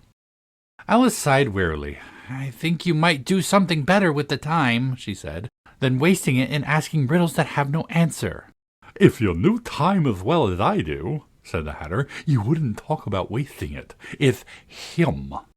"I don't know what you mean," said Alice. "Of course you don't," said the Hatter, tossing his head contemptuously. "I dare say you never even spoke to time." "Perhaps not," Alice cautiously replied, "but I know I have to beat time when I learn music." "Ah, that accounts for it," said the Hatter. "He won't stand beating. Now, if you only kept on good terms with him, he'd do almost anything you liked with the clock. For instance, suppose it were 9 o'clock in the morning, just in time to begin lessons. You'd only have to whisper a hint to time, and round goes the clock in a twinkling. 1:30, time for dinner." "I only wish it was," the March Hare said to itself in a whisper. "That would be grand, certainly," said Alice thoughtfully, "but then I shouldn't be hungry for it, you know." "Not at first, perhaps," said the Hatter, "but you could keep it 1:30 as long as you liked." "Is that the way you manage?" Alice asked. The Hatter shook his head mournfully. "Not I," he replied. "We quarrelled last March, just before he went mad, you know," pointing with his teaspoon at the March Hare. "It was at the great concert given by the Queen of Hearts, and I had to sing. 'Twinkle, twinkle, little bat, how I wonder what you're at.' You know the song, perhaps?" "I've heard something like it," said Alice. "It goes on, you know," the Hatter continued, "in this way. Up above the world you fly, like a tea tray in the sky. A twinkle, a twinkle." Here the Dormouse shook itself and began singing in its sleep, "Twinkle, twinkle, twinkle, twinkle," and went on so long that they had to pinch it to make it stop. "Well, I hardly finished the first verse," said the Hatter, "when the Queen bawled out, 'He's murdering the time! Off with his head!'" "How dreadfully savage!" exclaimed Alice. "And ever since that," the Hatter went on in a mournful tone, "he won't do a thing I ask. It's always 6 o'clock now." A bright idea came into Alice's head. "Is that the reason so many tea things are put out here?" she asked. "Yes, that's it," said the Hatter with a sigh. "It's always tea time, and we've no time to wash the things between whiles." "Then you keep moving round, I suppose," said Alice. "Exactly so, as the things get used up." "But when you come back to the beginning again," Alice ventured to ask. "Suppose we change the subject," the March Hare interrupted, yawning. "I'm getting tired of this. I vote the young lady tells us a story." "I'm afraid I don't know one," said Alice, rather alarmed at the proposal. "Then the Dormouse shall," they both cried. "Wake up, Dormouse!" And they pinched it on both sides at once. The Dormouse slowly opened his eyes. "I wasn't asleep," he said in a hoarse, feeble voice. "I heard every word you fellows were saying." "Tell us a story," said the March Hare. "Yes, please do," pleaded Alice. "And be quick about it," added the Hatter, "or you'll be asleep again before it is done." "Once upon a time there were 3 little sisters," the Dormouse began in a great hurry, "and their names were Elsie, Lacie, and Tilly, and they lived in the bottom of a well." "What did they live on?"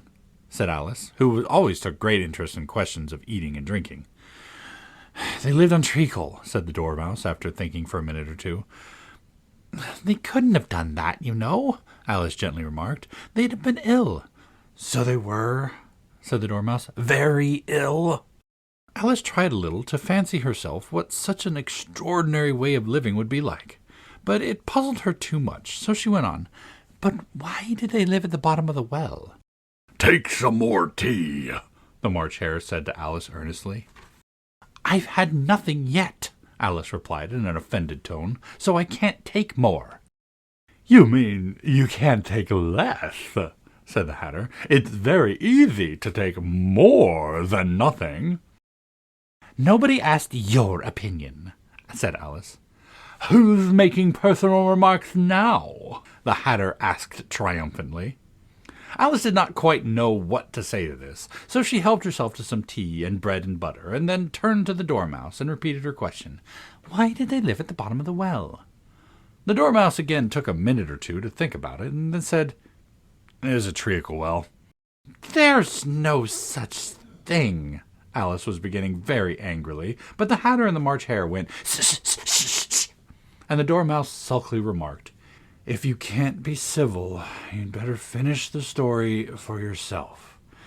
No, please go on, Alice said very humbly. I won't interrupt again. I dare say there may be one. One indeed, said the Dormouse indignantly. However, he consented to go on. And so these three sisters, they were learning to draw, you know. What did they draw? Said Alice, quite forgetting her promise.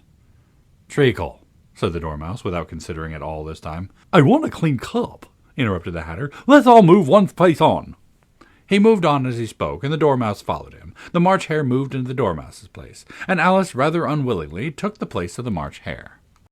The Hatter was the only one who got any advantage from this change, and Alice was a good deal worse off than before, as the March Hare had just upset the milk jug into its plate. Alice did not wish to offend the Dormouse again, so she began very cautiously. But I don't understand, where did they draw the treacle from? You can draw water out of a water well, said the Hatter, so I think you could draw treacle out of the treacle well, stupid. But they were in the well, Alice said to the Dormouse, not choosing to notice this last remark. Of course they were, said the Dormouse, well in. This answer so confused poor Alice that she let the Dormouse go on for some time without interrupting it. They were learning to draw, the Dormouse went on, yawning and rubbing its eyes, for it was getting very sleepy.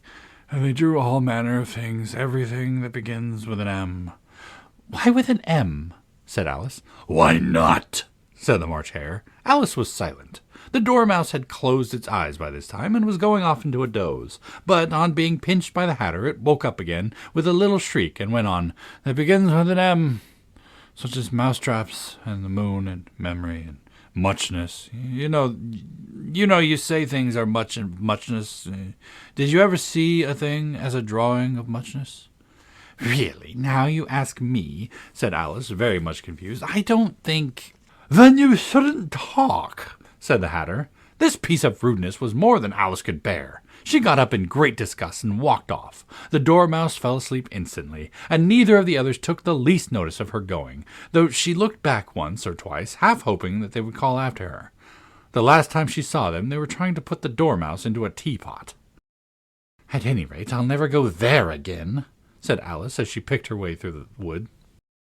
It's the stupidest tea party I was ever at in all my life. Just as she said this, she noticed that one of the trees had a door leading right into it. That's very curious, she thought, but everything's curious today. I think I may as well go in at once. And in she went. Once more she found herself in the long hall, and close to the little glass table. Now I'll manage better this time, she said to herself, and began by taking the little golden key and unlocking the door that led into the garden. Then she set to work nibbling at the mushroom. She had kept a piece of it in her pocket, till she was about a foot high. Then she walked down the little passage. Then she found herself at last in a beautiful garden, among the bright flower beds and the cool fountains. Chapter 8. The Queen's Croquet Ground. A large rose tree stood near the entrance of the garden. The roses growing on it were white, but there were 3 gardeners at it, busily painting them red. Alice thought this was a very curious thing, and she went nearer to watch them. Just as she came up to them, she heard one of them say, "Look out now, Five! Don't go splashing paint all over me like that." "I couldn't help it," said Five in a sulky tone. "Seven jogged my elbow." On which Seven looked up and said, "That's right, Five. Always lay the blame on others." You'd better not talk. I heard the Queen say only yesterday you deserved to be beheaded. What for? Said the one who had spoken first. That's none of your business, too, said 7. Yes, it is his business, said 5. And I'll tell him it was for bringing the cooked tulip roots instead of onions. 7 flung down the brush and had just begun. Well, of all the unjust things, when his eye chanced to fall upon Alice, and she stood watching them, and he checked himself suddenly, and the others looked round also, and all of them bowed low. "Would you tell me, please," said Alice a little timidly, "why are you painting those roses?" 5 and 7 said nothing, but looked at 2. 2 began in a low voice. Why, the fact is, you see, miss, this here ought to have been a red rose tree, and we put in a white one by mistake, and if the Queen was to find it out, we should all have our heads cut off, you know. So you see, miss, we're doing our best afore she comes to." At this moment 5, who had been looking anxiously across the garden, called out, "The Queen! The Queen!" and the 3 gardeners instantly threw themselves flat upon their faces. There was a sound of many footsteps, and Alice looked round, eager to see the Queen. First came 10 soldiers carrying clubs. These were all shaped like the 3 gardeners, oblong and flat, with their hands and feet at the corners. Next, the 10 courtiers. These were ornamented all over with diamonds, and walked 2 and 2, as the soldiers did. After these came the royal children. There were 10 of them, and the little dears came jumping merrily along, hand in hand, in couples. They were all ornamented with hearts. Next came the guests, mostly kings and queens, and among them Alice recognized the White Rabbit. It was talking in a hurried, nervous manner, smiling at everything that was said, and went by without noticing her.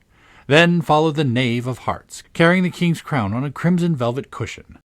And, last of all this grand procession, came the King and Queen of Hearts. Alice was rather doubtful whether she ought not to lie down on her face like the 3 gardeners, but she could not remember ever having heard of such a rule at processions. And besides, what would be the use of a procession, she thought, if people had all to lie down on their faces so that they couldn't see it? So she stood where she was and waited. When the procession came opposite to Alice, they all stopped and looked at her, and the Queen said severely, "Who is this?" She said it to the Knave of Hearts, who only bowed and smiled in reply. "Idiot," said the Queen, tossing her head impatiently, and turning to Alice, she went on, "What's your name, child?" My name's Alice, so please, your Majesty," said Alice, very politely, but she added to herself, "Why, they're only a pack of cards, after all. I needn't be afraid of them." "And who are these?" said the Queen, pointing to the 3 gardeners who were lying round the rose tree. For you see, as they were lying on their faces, and the pattern on their backs was the same as the rest of the pack, she could not tell whether they were gardeners or soldiers or courtiers. "How should I know?" said Alice, surprised at her own courage. "It's no business of mine." The Queen turned crimson with fury, and after glaring at her for a moment like a wild beast, began screaming, "Off with her head! Off! Nonsense!" said Alice very loudly and decidedly, and the Queen was silent. The King laid his head upon her arm and timidly said, "Consider, my dear, she is only a child." The Queen turned angrily away from him and said to the Knave, "Turn them over." The Knave did so very carefully with one foot. "Get up," said the Queen in a shrill, loud voice, and the 3 gardeners instantly jumped up and began bowing for the King and Queen, the royal children, and everybody else. "Leave off that!" screamed the Queen. "You make me giddy." And then, turning to the rose tree, she went on, "What have you been doing here?" "May it please your Majesty," said 2 in a very humble tone, going down on one knee as he spoke, "we were trying—" "I see," said the Queen, who had meanwhile been examining the roses. "Off with their heads!" And the procession moved on, 3 of the soldiers remaining behind to execute the unfortunate gardeners, who ran to Alice for protection. "You shan't be beheaded," said Alice, and she put them into a large flower pot that stood near. The 3 soldiers wandered about for a minute or 2, looking for them, and then quietly marched off after the other soldiers. "Are their heads off?" shouted the Queen. "Their heads are gone, if it pleases your Majesty," the soldiers shouted in reply. "That's right," shouted the Queen.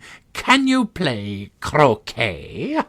The soldiers were silent and looked at Alice, as the question was evidently meant for her. "Yes," shouted Alice. "Come on, then," roared the Queen, and Alice joined the procession, wondering very much what would happen next. "It's a very fine day," said a timid voice at her side. She was walking by the White Rabbit, who was peeping anxiously into her face. "Very," said Alice. "Where's the Duchess?" "Hush, hush," said the Rabbit in a low, hurried tone. He looked anxiously over his shoulder as he spoke, then raised himself upon tiptoe, put his mouth close to her ear, and whispered, "She's under sentence for execution." "What for?" said Alice. "Did you say, 'What a pity'?" the Rabbit asked. "No, I didn't," said Alice. "I don't think it's at all a pity. I said, 'What for?'"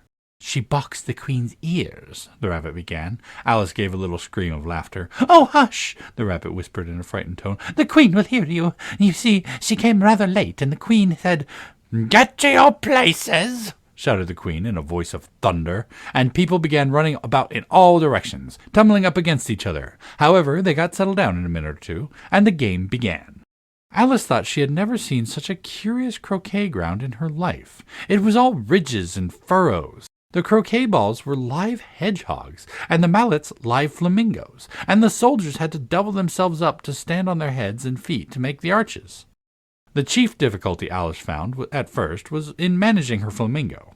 She succeeded in getting its body tucked away, comfortably enough, under her arm, with its legs hanging down, but generally, just as she had got its neck nicely straightened out, and was going to give the hedgehog a blow with its head, it would twist itself round and look up into her face, with such a puzzled expression that she could not help bursting out laughing. And when she got its head down and was going to begin again, it was provoking to find that the hedgehog had unrolled itself and was in the act of crawling away. Besides all this, there was generally a ridge or a furrow in the way whenever she wanted to send the hedgehog to, and as the doubled-up soldiers were always getting up and walking off to other parts of the ground, Alice soon came to the conclusion that it was a very difficult game indeed. The players all played at once, without waiting for turns, quarreling all the while, and fighting for the hedgehogs, and in a very short time the Queen was in a furious passion, and went stamping about and shouting, "Off with his head! Off with her head!" about once in a minute. Alice began to feel very uneasy. To be sure, she had not as yet had any dispute with the Queen, but she knew that it might happen at any minute, and then, thought she, what would become of me? They're dreadfully fond of beheading people here. The great wonder is that there's anyone left alive. She was looking about for some way of escape, and wondering whether she could get away without being seen, when she noticed a curious appearance in the air. It puzzled her very much at first, but after watching it a minute or two, she made it out to be a grin, and she said to herself, "It's the Cheshire Cat. Now I shall have somebody to talk to." "How are you getting on?" said the cat, as soon as there was mouth enough for it to speak with. Alice waited till the eyes appeared, and then nodded. It's no use speaking to it, she thought, till its ears have come, or at least one of them. In another minute the whole head appeared, and then Alice put down her flamingo and began an account of the game, feeling very glad she had someone to listen to her. The cat seemed to think that there was enough of it now in sight, and no more of it appeared. "I don't think they played it all fairly," Alice began, in rather a complaining tone. "And they all quarrel so dreadfully one can't hear oneself speak. And they don't seem to have any rules in particular. At least, if there are, nobody attends to them. And you've no idea how confusing it is, all the things being alive. For instance, there's the arch I've got to go through next, walking about at the other end of the ground, and I should have croqueted the Queen's hedgehog just now, only it ran away when it saw mine coming." "How do you like the Queen?" said the cat in a low voice. "Not at all," said Alice. "She's so extremely—" Just then she noticed that the Queen was close behind her, listening. So she went on, "Likely to win, that it's hardly worth while finishing the game." The Queen smiled and passed on. "Who are you talking to?" said the King, coming up to Alice and looking at the cat's head with great curiosity. "It's a friend of mine, a Cheshire Cat," said Alice. "Allow me to introduce it." "I don't like the look of it at all," said the King. "It may kiss my hand if it likes." "I'd rather not," the cat remarked. "Don't be impertinent," said the king. "And don't look at me like that." He got behind Alice as he spoke. "A cat may look at a king," said Alice. "I've read that in some book, but I don't remember where." "Well, it must be removed," said the king very decidedly, and he called to the queen, who was passing at the moment. "My dear, I wish you would have this cat removed." The queen had only one way of settling all difficulties, great or small. "Off with its head," she said without even looking round. "I'll fetch the executioner myself," said the king eagerly, and he hurried off. Alice thought she might as well go back and see how the game was getting on, as she heard the queen's voice in the distance, screaming with passion. She had already heard her sentence 3 of the players to be executed for having missed their turns, and she did not like the look of things at all, as the game was in such confusion that she never knew whether it was her turn or not, so she went off in search of her hedgehog. The hedgehog was engaged in a fight with another hedgehog, which seemed to Alice an excellent opportunity for croqueting one of them with the other. The only difficulty was that her flamingo was gone across the other side of the garden, where Alice could see it trying in a helpless sort of way to fly up into a tree. By the time she had caught the flamingo and brought it back, the fight was over, and both the hedgehogs were out of sight. "But it doesn't matter much," thought Alice, "as all the arches are gone from this side of the ground." So she tucked it away under her arm, that it might not escape again, and went back to have a little more conversation with her friend. When she got back to the Cheshire Cat, she was surprised to find quite a large crowd collected around it. There was a dispute going on between the executioner, the king, and the queen, who were all talking at once, while all the rest were quite silent, and looked very uncomfortable. The moment Alice appeared, she was appealed to by all 3 to settle the question, and they repeated their arguments to her, though as they all spoke at once, she found it very hard to make out exactly what they said. The executioner's argument was that you couldn't cut off a head unless there was a body to cut it off from, that he had never had to do such a thing before, and he wasn't going to begin at his time of life. The king's argument was that anything that had a head could be beheaded, and that you weren't to talk nonsense.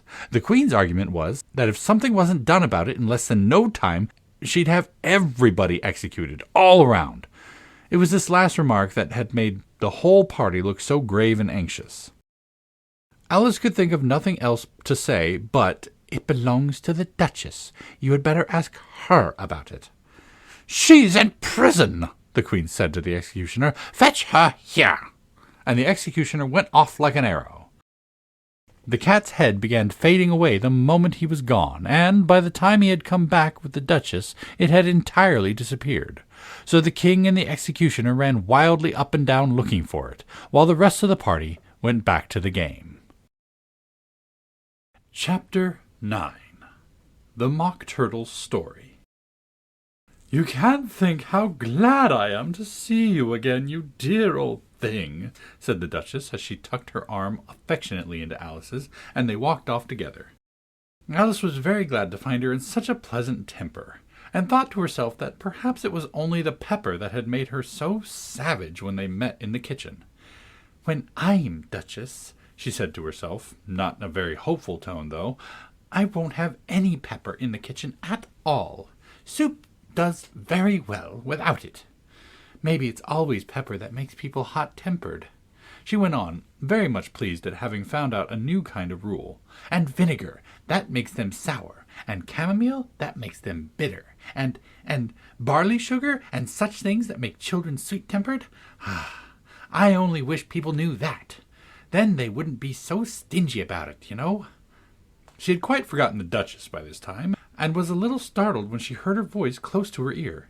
"You're thinking about something, my dear, and that makes you forget to talk. I can't tell you just now what the moral of that is, but I shall remember it in a bit." "Perhaps it hasn't one," Alice ventured to remark. "Tut, tut, child," said the Duchess. "Everything's got a moral, if only you can find it." And she squeezed herself up closer to Alice's side as she spoke. Alice did not much like her keeping so close to her. First, because the Duchess was very ugly, and secondly, because she was exactly the right height to rest her chin on Alice's shoulder, and it was an uncomfortably sharp chin. However, she did not like to be rude, so she bore it as well as she could. The game's going on rather better now, she said, by way of keeping up the conversation a little. 'Tis so, said the Duchess, and the moral of that is, oh, 'tis love that makes the world go round. Somebody said, Alice whispered, that it's done by everybody minding their own business. Ah, well, it means much the same thing, said the Duchess, digging her sharp little chin into Alice's shoulder as she added, and the moral of that is, take care of the sense, and the sounds will take care of themselves. How fond she is of finding morals in things, Alice thought to herself. I dare say you're wondering why I don't put my arm round your waist, said the Duchess after a pause. The reason is that I am doubtful about the temper of your flamingo. Shall I try an experiment? He might bite, Alice cautiously replied, not feeling at all anxious to have that experiment tried. Very true, said the Duchess. Flamingos and mustard both bite, and the moral of that is, birds of a feather flock together. Only mustard isn't a bird, Alice remarked. Right as usual, said the Duchess. What a clear way you have of putting things. It's a mineral, I think, said Alice. Of course it is, said the Duchess, who seemed ready to agree to everything that Alice said. There's a large mustard mine near here, and the moral of that is, the more there is of mine, the less there is of yours. Oh, I know, exclaimed Alice, who had not attended to this last remark. It's a vegetable. It doesn't look like one, but it is. I quite agree with you, said the Duchess, and the moral of that is, be what you would seem to be, or if you would like it put more simply, never imagine yourself not to be otherwise than what it might appear to others that what you were or might have been was not otherwise than what you have been would have appeared to them to be otherwise. I think I should understand that better, Alice said very politely, if I had it written down. But I can't quite follow it as you say it. That's nothing to what I could say if I choose, the Duchess replied in a pleased tone. Pray, don't trouble yourself to say it any longer than that, said Alice. Oh, don't talk about trouble, said the Duchess. I make you a present of everything I've said as of yet. A cheap sort of present, thought Alice. I'm glad they don't give birthday presents like that. But she did not venture to say it out loud. Thinking again? The Duchess asked, with another dig of her sharp little chin. I've a right to think, said Alice sharply, for she was beginning to feel a little worried. Just about as much right, said the Duchess, as pigs have to fly, and the... But here, to Alice's great surprise, the Duchess's voice died away, even in the middle of her favorite word, moral, and the arm that was linked into hers began to tremble. Alice looked up, and there stood the Queen in front of them, with her arms folded, frowning like a thunderstorm. A fine day, your Majesty, the Duchess began in a low, weak voice. Now I gave you fair warning, shouted the Queen, stamping on the ground as she spoke. Either you or your head must be off, and that in about half no time. Take your choice. The Duchess took her choice, and was gone in a moment. Let's get on with the game, the Queen said to Alice, and Alice was too much frightened to say a word, but slowly followed her back to the croquet ground. The other guests had taken advantage of the Queen's absence, and were resting in the shade. However, the moment they saw her, they hurried back to the game, the Queen merely remarking that a moment's delay would cost them their lives. All the time they were playing, the Queen never left off quarreling with the other players, and shouting, "Off with his head!" or "Off with her head!" Those whom she sentenced were taken into custody by the soldiers, who, of course, had to leave off being arches to do this, so that by the end of half an hour or so there were no arches left, and all the players except the King, the Queen, and Alice were in custody and under sentence of execution. Then the Queen left off quite out of breath, and said to Alice, "Have you seen the Mock Turtle yet?" "No," said Alice. "I don't even know what a Mock Turtle is." "It's the thing Mock Turtle soup is made from," said the Queen. "I never saw one, or heard of one," said Alice. "Come on, then," said the Queen, "and he shall tell you his history." As they walked off together, Alice heard the king say in a low voice to the company generally, You are all pardoned. "Come, that's a good thing," she said to herself, for she had felt quite unhappy at the number of executions the queen had ordered. They very soon came upon a griffin, lying fast asleep in the sun. If you don't know what a griffin is, look at the picture. Up, lazy thing, said the queen, and take this young lady to see the mock turtle, and to hear his history. I must go back and see after some executions I have ordered. And she walked off, leaving Alice alone with the griffin. Alice did not quite like the look of the creature, but on the whole she thought it would be quite as safe to stay with it as to go after that savage queen. So she waited. The griffin sat up and rubbed his eyes. Then it watched the queen till she was out of sight. Then it chuckled. "What fun," said the griffin, half to itself and half to Alice. "What is the fun?" said Alice. "Why, she," said the griffin. "It's all her fancy, that. They never executes nobody, you know. Come on." "Everybody says come on here," thought Alice, as she went slowly after it. "I never was so ordered about before in all my life, never." They had not gone far before they saw the mock turtle in the distance, sitting sad and lonely on a little ledge of rock, and as they came nearer, Alice could hear him sighing as if his heart would break. She pitied him deeply. "What is his sorrow?" she asked the griffin, and the griffin answered very nearly in the same words as before. "It's all his fancy, that. He hasn't got no sorrow, you know. Come on." So they went up to the mock turtle, who looked at them with large eyes full of tears, but said nothing. "There's here young lady," said the griffin. "She wants for to know your history, she do." I'll tell it to her, said the mock turtle in a deep, hollow tone. Sit down, both of you, and don't speak a word till I've finished. So they sat down, and nobody spoke for some minutes. Alice thought to herself, I don't see how he can ever finish it if he doesn't begin. But she waited patiently. Once, said the mock turtle at last, with a deep sigh, I was a real turtle. These words were followed by a very long silence, broken only by an occasional exclamation of from the griffin, and constant heavy sighing of the mock turtle. Alice was very nearly getting up and saying, Thank you, sir, for your interesting story. But she could not help thinking there must be more to come, so she sat still and said nothing. When we were little, the mock turtle went on at last, more calmly, though still sobbing a little now and then, we went to school in the sea. The master was an old turtle. We used to call him Tortoise. Why did you call him Tortoise if he wasn't one? Asked Alice. We called him Tortoise because he taught us, said the mock turtle angrily.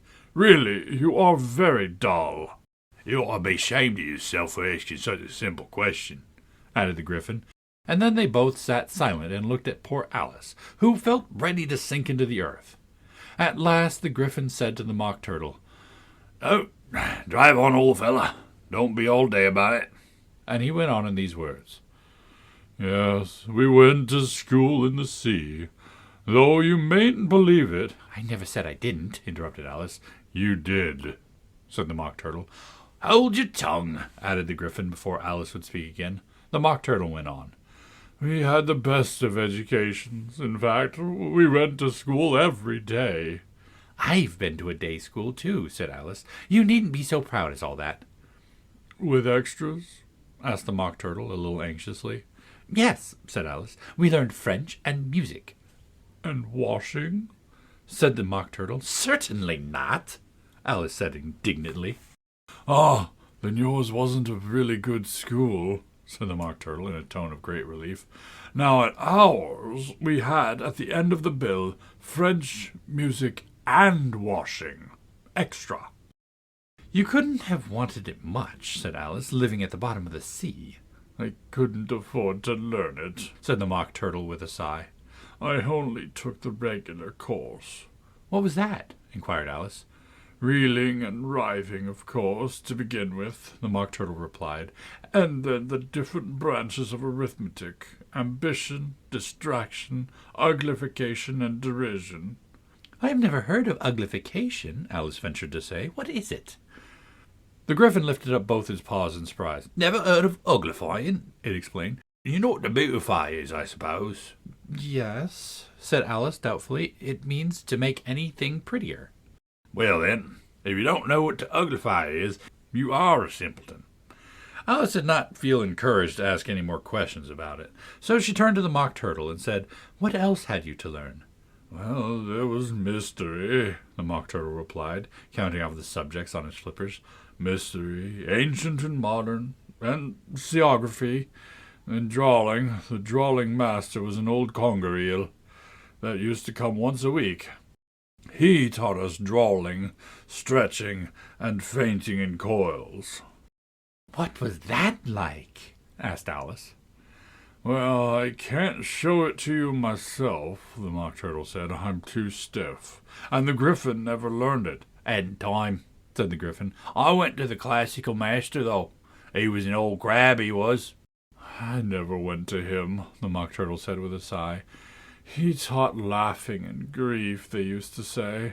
So he did, said the Gryphon, sighing in his turn, and both creatures hid their faces in their paws. "And how many hours a day did you do lessons?" said Alice in a hurry to change the subject. 10 hours the first day, 9 on the next, and so on. "What a curious plan!" exclaimed Alice. That's the reason they call them lessons, because they lesson from day to day. This was quite a new idea to Alice, and she thought it over a little before she made her next remark. "Then on the 11th day must have been a holiday?" Of course it was. "And how did you manage on the 12th?" Alice went on eagerly. That's enough about lessons, the Gryphon interrupted in a very decided tone. Tell us something about the games now. Chapter 10. The Lobster Quadrille. The Mock Turtle sighed deeply and drew the back of one flapper across his eyes. He looked at Alice and tried to speak, but for a minute or two sobs choked his voice. Same as if he had a bone in his throat, said the Gryphon, and it set to work shaking him and punching him in the back. At last the Mock Turtle recovered his voice, and, with tears running down his cheek, he went on again. You may not have lived much under the sea. "I haven't," said Alice. "And perhaps you were never introduced to a lobster." Alice began to say, "I once tasted," but checked herself very hastily and said, "No, never." "So you can have no idea what a delightful thing a lobster quadrille is." "No, indeed," said Alice. "What sort of dance is it?" Why, said the Gryphon, you first form into a line along the seashore. 2 lines, cried the Mock Turtle. Seals and turtles and salmon and so on. Then when they cleared all the jellyfish out of the way... That generally takes time, interrupted the Gryphon. You advance twice. Each with a lobster as a partner, cried the Gryphon. Of course, the Mock Turtle said. Advance twice. Set to partners. Change lobsters and retire in same order, continued the Gryphon. Then, you know, the Mock Turtle went on, you throw the lobsters, shouted the Gryphon, with a bound into the air, as far out to sea as you can. Swim after 'em, screamed the Gryphon. Turn a somersault in the sea, cried the Mock Turtle, capering wildly about. Change lobsters again, yelled the Gryphon at the top of his voice. Back to land again, and... That's all the first figure, said the Mock Turtle, suddenly dropping his voice, and the two creatures, who had been jumping about like mad things all this time, sat down again very sadly and quietly, and looked at Alice. "It must be a very pretty dance," said Alice timidly. "Would you like to see a little of it?" said the Mock Turtle. "Oh, very much indeed," said Alice. "Come, let's try the first figure," said the Mock Turtle to the Gryphon. "We can do it without lobsters, you know. Which shall you sing?" "Oh, you sang," said the Gryphon. "I've forgotten the words." So they began solemnly dancing round and round Alice, every now and then treading on her toes when they passed too close, and waving their forepaws to mark the time, while the Mock Turtle sang this very slowly and sadly. "Will you walk a little faster?" said a whiting to a snail. "There's a porpoise close behind us, and he's treading on my tail." See how eagerly the lobsters and the turtles all advance. They're waiting on the shingle. Will you come and join the dance? Will you, won't you, will you, won't you, will you join the dance? Will you, won't you, will you, won't you join the dance? You can really have no notion how delightful it will be when they take us up and throw us with the lobsters out to sea. But the snail replied, too far, and gave a look askance. Said he thanked the whiting kindly, but he would not join the dance. Would not, could not, would not, could not, would not join the dance. Would not, could not, would not, could not join the dance. What matters it how far we go? His scaly friend replied. There is another shore, you know, upon the other side. The further off from England, the nearer is to France. Then turn not pale, beloved snail, but come and join the dance. Will you, won't you, will you, won't you, will you join the dance? Will you, won't you, will you, won't you join the dance? Thank you. It's a very interesting dance to watch, said Alice, feeling very glad that it was over at last. And I do so like that curious song about the whiting. Oh, as to the whiting, said the Mock Turtle, you've seen them, of course. Yes, said Alice. I've often seen them at She checked herself hastily. I don't know where Din may be, said the Mock Turtle, but if you've seen them so often, of course you know what they're like. I believe so, Alice replied thoughtfully. They have their tails in their mouths, and they're all over crumbs. You're wrong about the crumbs, said the Mock Turtle. Crumbs would all wash off in the sea, but they have their tails in their mouths, and the reason is... Here the Mock Turtle yawned and shut his eyes. Tell her about the reason and all that, he said to the Gryphon. The reason is, said the Gryphon, that they would go with the lobsters to the dance. So they got thrown out at sea, so they had to fall a long way. So they got the tails in their mouths. So they couldn't get them out again, that's all. Oh, thank you, said Alice. It's very interesting. I never knew so much about whiting before. I can tell you more than that, if you like, said the Gryphon. Do you know what it's called whiting? I never thought about it, said Alice. Why? It does the boots and shoes, the Gryphon replied very solemnly. Alice was thoroughly puzzled. Does the boots and shoes? She repeated in a wondering tone. Why, what are your shoes done with? Said the Gryphon. I mean, what makes them so shiny? Alice looked down at him and considered a little before she gave her answer. They're done with blacking, I believe. Boots and shoes under the sea, the Gryphon went on in a deep voice, are done with whiting. Now you know. And what are they made of? Alice asked in a tone of great curiosity. Soles and heels, of course, the Gryphon replied rather impatiently. Any shrimp could have taught you that. If I'd been a whiting, said Alice, whose thoughts were still running on the song, I'd have said to the porpoise, keep back, please. We don't want you with us. They were obliged to have him with them, the Mock Turtle said. No wise fish would go anywhere without a porpoise. Wouldn't it really? Said Alice in a tone of surprise. Of course not, said the Mock Turtle. Why, if a fish came to me and told me he was going on a journey, I would say, with what purpose? Don't you mean purpose? Said Alice.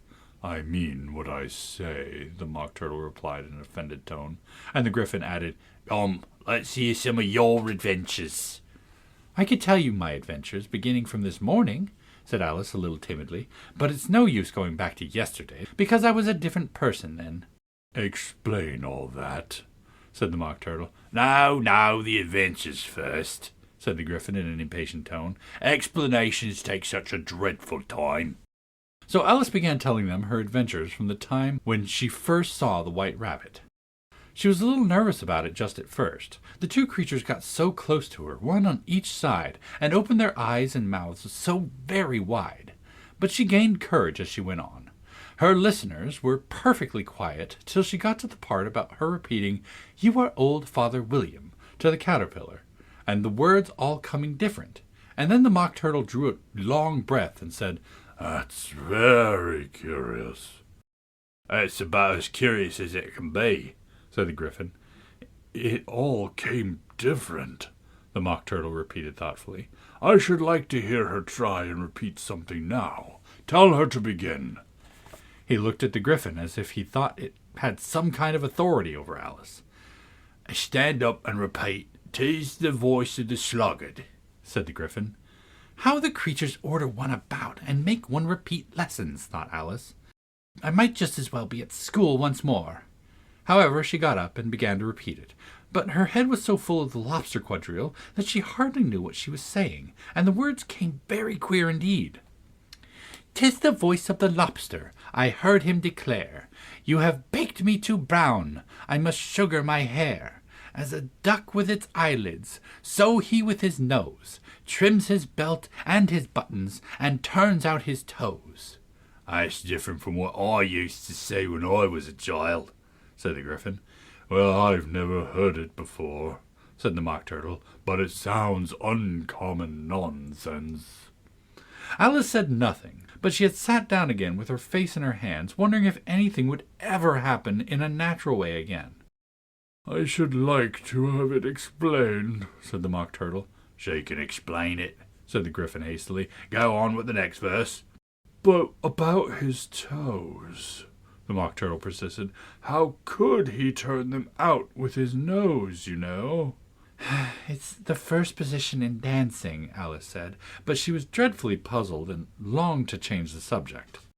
"Go on with the next verse," the Gryphon repeated impatiently. "It begins with, 'I passed by his garden.'" Alice did not dare to disobey, though she felt sure it would come out all wrong, and she went on in a trembling voice, I passed by his garden, and marked with one eye how the owl and the oyster were sharing the pie." "What is the use of repeating all that stuff," the Mock Turtle interrupted, "if you don't explain it as you go on? It's by far the most confusing thing I've ever heard." "Yes, I think he'd better leave off," said the Gryphon, and Alice was only too glad to do so. "Shall we try another figure of the lobster quadrille?" the Gryphon went on, "or would you like the Mock Turtle to sing you a song?" "Oh, a song, please, if the Mock Turtle would be so kind," Alice replied, so eagerly that the Gryphon said in a rather offended tone, No count for taste. Sing your turtle soup, you old fella." The Mock Turtle sighed deeply and began in a voice sometimes choked with sobs to sing this. "Beautiful soup, so rich and green, waiting in a hot tureen. Who for such dainties would not stoop? Soup of the evening, beautiful soup. Soup of the evening, beautiful soup. Beautiful soup, beautiful soup. Soup of the evening, beautiful, beautiful soup. Beautiful soup, who cares for fish, game, or any other dish? Who would not give all else for 2 pennyworth only for beautiful soup. Pennyworth only of beautiful soup. Beautiful soup, beautiful soup. Soup of the evening, beautiful, beautiful soup. Chorus again, cried the Gryphon, and the Mock Turtle had just begun to repeat it when a cry of "The trial's begun!" was heard in the distance. "Come on," cried the Gryphon, and taking Alice by the hand, it hurried off without waiting for the end of the song. "What trial is it?" Alice panted as she ran, but the Gryphon only answered, "Come on!" and ran the faster, while more and more faintly came carried on the breeze that followed them the melancholy words, "Soup of the evening, beautiful, beautiful soup." Chapter 11. Who Stole the Tarts? The King and Queen of Hearts were seated on their throne when they arrived, with a great crowd assembled about them. All sorts of little birds and beasts, as well as the whole pack of cards. The knave was standing before them in chains, with a soldier on each side to guard him, and near the king was the white rabbit, with a trumpet in one hand and a scroll of parchment in the other. In the very middle of the court was a table with a large dish of tarts upon it. They looked so good that it made Alice quite hungry to look at them. "I wish they'd get the trial done," she thought, "and hand round the refreshments." But there seemed to be no chance of this, so she began looking at everything about her to pass away the time. Alice had never been in a court of justice before, but she had read about them in books, and she was quite pleased to find that she knew the name of nearly everything there. "That's the judge," she said to herself, "because of the great wig." The judge, by the way, was the king, and as he wore his crown over the wig, look at the frontispiece if you want to see how he did it, he did not look at all uncomfortable, and it was certainly not becoming. "And that's the jury box," thought Alice, "and those 12 creatures," she was obliged to say creatures, you see, because some of them were animals and some were birds. "I suppose they are the jurors." She said this last word 2 or 3 times over to herself, being rather proud of it, for she thought, and rightly too, that very few little girls of her age knew the meaning of it all. However, jurymen would have done just as well.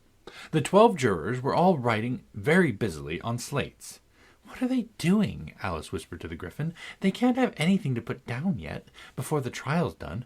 "They're putting down their names," the Gryphon whispered in reply, "for fear they should forget 'em before the end of the trial." "Stupid things," Alice began in a loud, indignant voice, but she stopped herself hastily, for the white rabbit cried out, "Silence in court!" and the king put on his spectacles and looked anxiously round to make out who was talking. Alice could see, as well as if she were looking over their shoulders, that all the jurors were writing down "stupid things" on their slates, and she could even make out that one of them didn't know how to spell stupid, and that he had to ask his neighbor to tell him. "A nice muddle their slates'll be in before the trial's over," thought Alice. One of the jurors had a pencil that squeaked. This, of course, Alice could not stand, and she went round the court and got behind him, and very soon found an opportunity of taking it away. She did it so quickly that the poor little juror, it was Bill the lizard, could not make out at all what had become of it. So, after hunting all about for it, he was obliged to write with one finger for the rest of the day. And this was of very little use, as it left no mark on the slate. "Herald, read the accusation," said the king. On this, the white rabbit blew 3 blasts of the trumpet, and then unrolled the parchment scroll, and read as follows. "The Queen of Hearts, she made some tarts, all on a summer's day. The Knave of Hearts, he stole those tarts, and took them quite away." "Consider your verdict," the king said to the jury. "Not yet, not yet," the rabbit hastily interrupted. "There's a great deal to come before that." "Call the first witness," said the king, and the white rabbit blew 3 blasts on the trumpet, and called out, "First witness!" The first witness was the Hatter. He came in with a teacup in one hand, and a piece of bread and butter in the other. "I beg your pardon, Majesty," he began, "for bringing these in, but I hadn't quite finished my tea when I was sent for." "You ought to have finished," said the king. "When did you begin?" The Hatter looked at the March Hare, who had followed him into the court, arm in arm with the Dormouse. 14th of March, I think it was, he said. 15th, Said the March Hare. 16th, Added the Dormouse. write that down. The king said to the jury, and the jury eagerly wrote down all 3 dates on their slates, and then added them up, and reduced the answer to shillings and pence. And take off your hat. The king said to the Hatter. It isn't mine, said the Hatter. Stolen? The king exclaimed, turning to the jury, who instantly made a memorandum of the fact. I keep them to sell, the Hatter added as an explanation. I've none of my own. I'm a Hatter. Here the queen put on her spectacles and began staring hard at the Hatter, who turned pale and fidgeted. Give your evidence, said the king, and don't be nervous, or I'll have you executed on the spot. This did not seem to encourage the witness at all. He kept shifting from one foot to the other, looking uneasily at the queen, and in his confusion he bit a large piece out of his teacup instead of the bread and butter. Just at this moment Alice felt a very curious sensation, which puzzled her a good deal until she made out what it was. She was beginning to grow larger again, and she thought at first she would get up and leave the court, but on second thought she decided to remain where she was as long as there was room for her. I wish you wouldn't squeeze so, said the Dormouse, who was sitting next to her. I can hardly breathe. I can't help it, said Alice very meekly. I'm growing. You have no right to grow here, said the Dormouse. Don't talk nonsense, said Alice more boldly. You know you're growing too. Yes, but I grow at a reasonable pace, said the Dormouse, not in that ridiculous fashion. And he got up, very sulkily, and crossed over to the other side of the court. All this time the queen had never left off staring at the Hatter, and just as the Dormouse crossed the court, she said to one of the officers of the court, Bring me the list of the singers in the last concert. On which the wretched Hatter trembled so that he shook both his shoes off. Give your evidence, the king repeated angrily, or I'll have you executed, whether you're nervous or not. I'm a poor man, your majesty, the Hatter began in a trembling voice, and I hadn't but just begun my tea, not above a week or so, and what with the bread and butter getting so thin, and the twinkling of the tea— The twinkling of what? said the king. It began with the tea, the Hatter replied. Of course twinkling begins with a T, said the king sharply. Do you take me for a dunce? Go on. I'm a poor man, the Hatter went on, and most things twinkled after that, only the March Hare said— I didn't. The March Hare interrupted in a great hurry. You did, said the Hatter. I deny it, said the March Hare. He denies it, the king said. Leave that part out. Well, at any rate, the Dormouse said, the Hatter went on, looking anxiously round to see if he would deny it too, but the Dormouse denied nothing, being fast asleep. After that, continued the Hatter, I cut some more bread and butter. But what did the Dormouse say? Said one of the jury members. That I can't remember. You must remember, remarked the king, or I'll have you executed. The miserable Hatter dropped his teacup and bread and butter, and went down on one knee. I'm a poor man, your majesty, he began. You are a very poor speaker, said the king. Here one of the guinea pigs cheered, and was immediately suppressed by the officers of the court. As that is rather a hard word, I will just explain to you how it was done. They had a large canvas bag, which tied up the mouth with strings. Into it they slipped the guinea pig, head first, and then sat upon it. I'm glad I've seen that done, thought Alice. I've so often read in newspapers at the end of trials, there was some attempt at applause, which was immediately suppressed by the officers of the court, and I never understood what it meant till now. If that's all you know about it, you may stand down, continued the king. I can't go any lower, said the Hatter. I'm on the floor as it is. Then you may sit down, the king replied. Here the other guinea pig cheered and was suppressed. Come, that finishes the guinea pigs, thought Alice. Now we shall get on better. I'd rather finish my tea, said the Hatter, with an anxious look at the queen, who was reading the list of singers. You may go, said the king, and the Hatter hurriedly left the court without even waiting to put his shoes on. And just take his head off outside, the queen added to one of the officers, but the Hatter was already out of sight before the officer could get to the door. Call the next witness, said the king.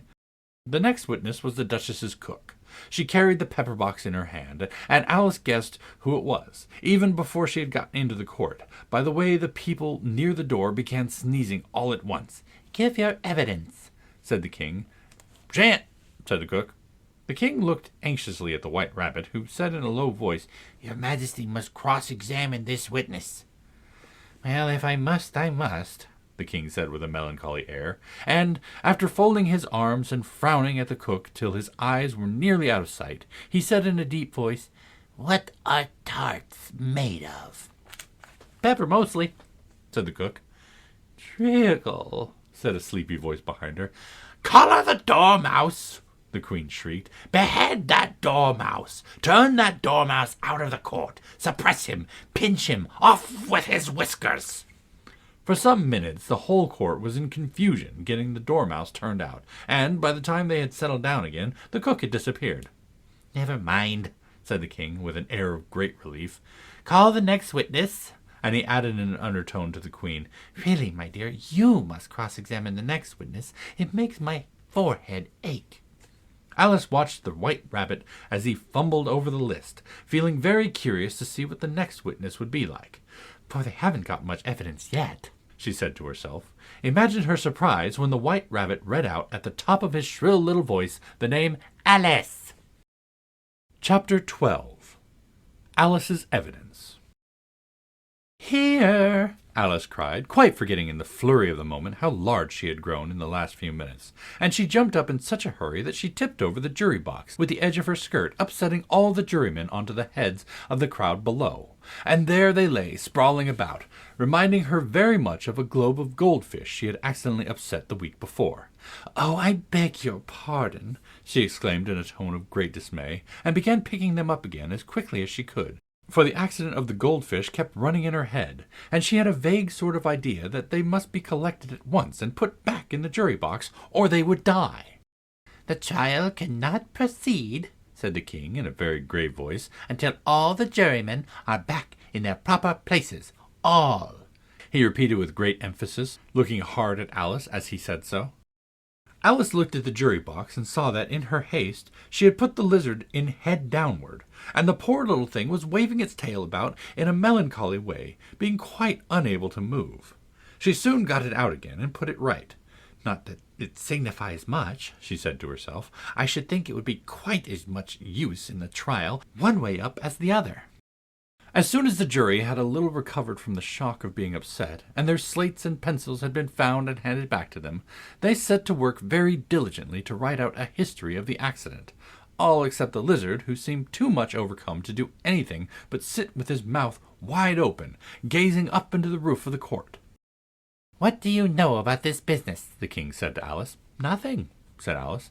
"Nothing whatever?" persisted the king. "Nothing whatever," said Alice. "That's very important," the king said, turning to the jury. They were just beginning to write this down on their slates when the White Rabbit interrupted. "Unimportant. Your Majesty means, of course," he said in a very respectful tone, but frowning and making faces at him as he spoke. "Unimportant, of course, I meant," the king hastily said, and went on to himself in an undertone. "Important, unimportant, unimportant, important," as if he were trying which word sounded best. Some of the jury wrote down important, and some of them wrote down unimportant. Alice could see this, as she was near enough to look over their slates.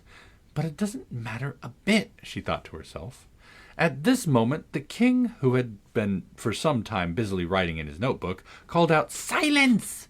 and read out from his book. "Rule 42. All persons more than a mile high must leave the court." Everyone looked at Alice. "I'm not a mile high," said Alice. "You are." "Nearly 2 miles high," added the queen. "Well, I shan't go at any rate," said Alice. "Besides, that's not a regular rule. You invented it just now." "It's the oldest rule in the book," said the king. "Then it ought to have been number 1, said Alice. The king turned pale and shut his notebook hastily. "Consider your verdict," he said to the jury in a low, trembling voice.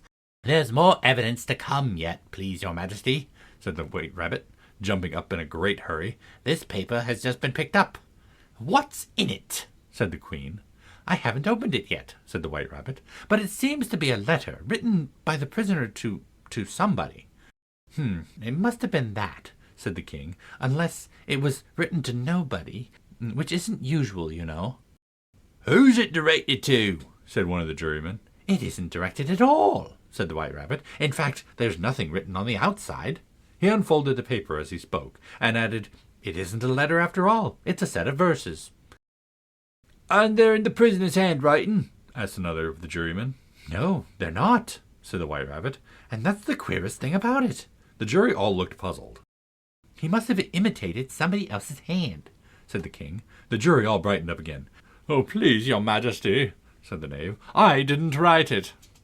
And they can't prove I did. There's no name signed at the end." "If you didn't sign it," said the king, "that only makes the matter worse. You must have meant some mischief, or else you'd have signed your name like an honest man." There was a general clapping of hands at this. It was the first really clever thing the king had said all day. "That proves his guilt," said the queen. "It proves nothing of the sort," said Alice. "Why, you don't even know what they're about." "Read them," said the king. The White Rabbit put on his spectacles. "Where shall I begin, your majesty?" he asked. "Begin at the beginning," said the king gravely, "and go on till you come to the end, then stop." These were the verses the White Rabbit read. "They told me that you had been to her and mentioned me to him. She gave me a good character, but said I could not swim. He sent them word I had not gone, we know it to be true. If she should push the matter on, what would become of you? I gave her one, they gave him two. You gave us three or more. They all returned from him to you, though they were mine before. If I or she should chance to be involved in this affair, he trusts to you to set them free exactly as we were. My notion was that you had been, before she had this fit, an obstacle that came between him and ourselves and it. Don't let him know she liked them best, for this must ever be a secret kept from all the rest between yourself and me." "That is the most important piece of evidence we've heard yet," said the king, rubbing his hands. "So now let the jury—" "If any one of them can explain it," said Alice. She had grown so large in the last few minutes that she wasn't a bit afraid of interrupting him. "I'll give him a sixpence. I don't believe there's an atom of meaning in it." The jury all wrote down on their slates, "She doesn't believe there's an atom of meaning in it." But none of them attempted to explain the paper. "If there's no meaning in it," said the king, "that saves a world of trouble, you know, as we needn't try to find any. And yet I don't know," he went on, spreading out the verses on his knee and looking at them with one eye, "I seem to see some meaning in them after all. Said I could not swim. You can't swim, can you?" he added, turning to the knave. The knave shook his head sadly. "Do I look like it?" he said, which he certainly did not, being made entirely of cardboard. "All right, so far," said the king, and went on muttering over the verses to himself. "We know it to be true. That's the jury, of course. I gave her one, they gave him two. Why, that must be what he did with the tarts, you know." "But it goes on, they all returned from him to you," said Alice. "Why, there they are," said the king triumphantly, pointing to the tarts on the table. "Nothing can be clearer than that.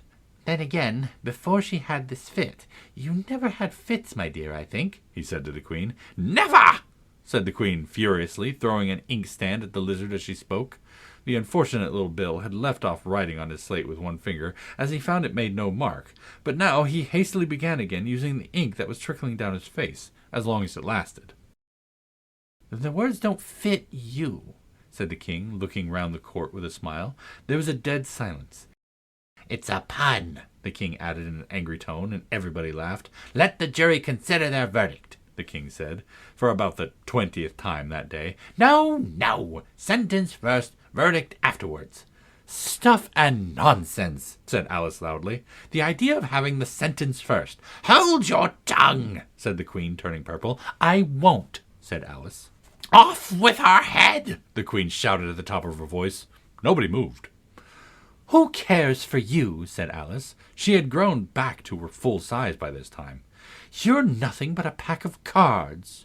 At this, the whole pack rose up into the air and came flying down upon her.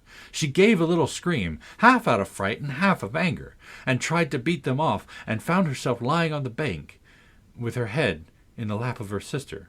who was gently brushing away some dead leaves that had fluttered down from the trees onto her face. "Wake up, Alice dear," said her sister. "Why, what a long sleep you've had." "Oh, I've had such a curious dream," said Alice, and she told her sister, as well as she could remember them, all these strange adventures of hers that you have just been reading about. And when she had finished, her sister kissed her and said, "It was a curious dream, dear, certainly. But now run into your tea. It's getting late." So Alice got up and ran off, thinking while she ran, as well she might, what a wonderful dream it had been. But her sister sat just as she left her, leaning her head on her hand, watching the setting sun, and thinking of little Alice, and all her wonderful adventures, till she, too, began dreaming after a fashion. And this was her dream. First she dreamed of little Alice herself. Once again the tiny hands were clasped upon her knees, and the bright, eager eyes were looking up into hers. She could hear the very tones of her voice, and see that queer little toss of her head to keep back the wandering hair that would always get into her eyes. And still as she listened, or seemed to listen, the whole place around her became alive with the strange creatures of her little sister's dreams.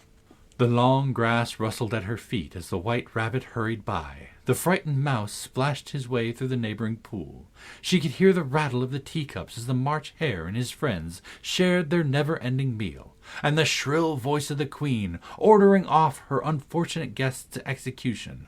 Once more the pig baby was sneezing on the Duchess's knee, while the plates and dishes crashed around it. Once more the shriek of the griffin, the squeaking of the lizard's slate pencil, and the choking of the suppressed guinea pigs filled the air, mixed up with the distant sob of the miserable mock turtle. So she sat on, with closed eyes, and half believed herself in Wonderland, though she knew she had but to open them again, and all would change to dull reality. The grass would be only rustling in the wind, and the pool rippling to the waving of the reeds. The rattling teacups would change to tinkling sheep bells, and the Queen's shrill cries to the voice of the shepherd boy.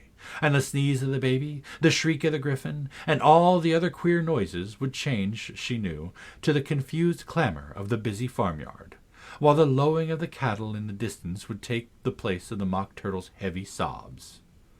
Lastly, she pictured to herself how this same little sister of hers would, in the aftertime, be herself a grown woman, and how she would keep, through all her riper years, the simple and loving heart of her childhood, and how she would gather about her other little children, and make their eyes bright and eager with many a strange tale, perhaps even with the dream of Wonderland of long ago, and how she would feel with all their simple sorrows, and find a pleasure in all their simple joys, remembering her own child life and the happy summer days. End of Alice's Adventure in Wonderland.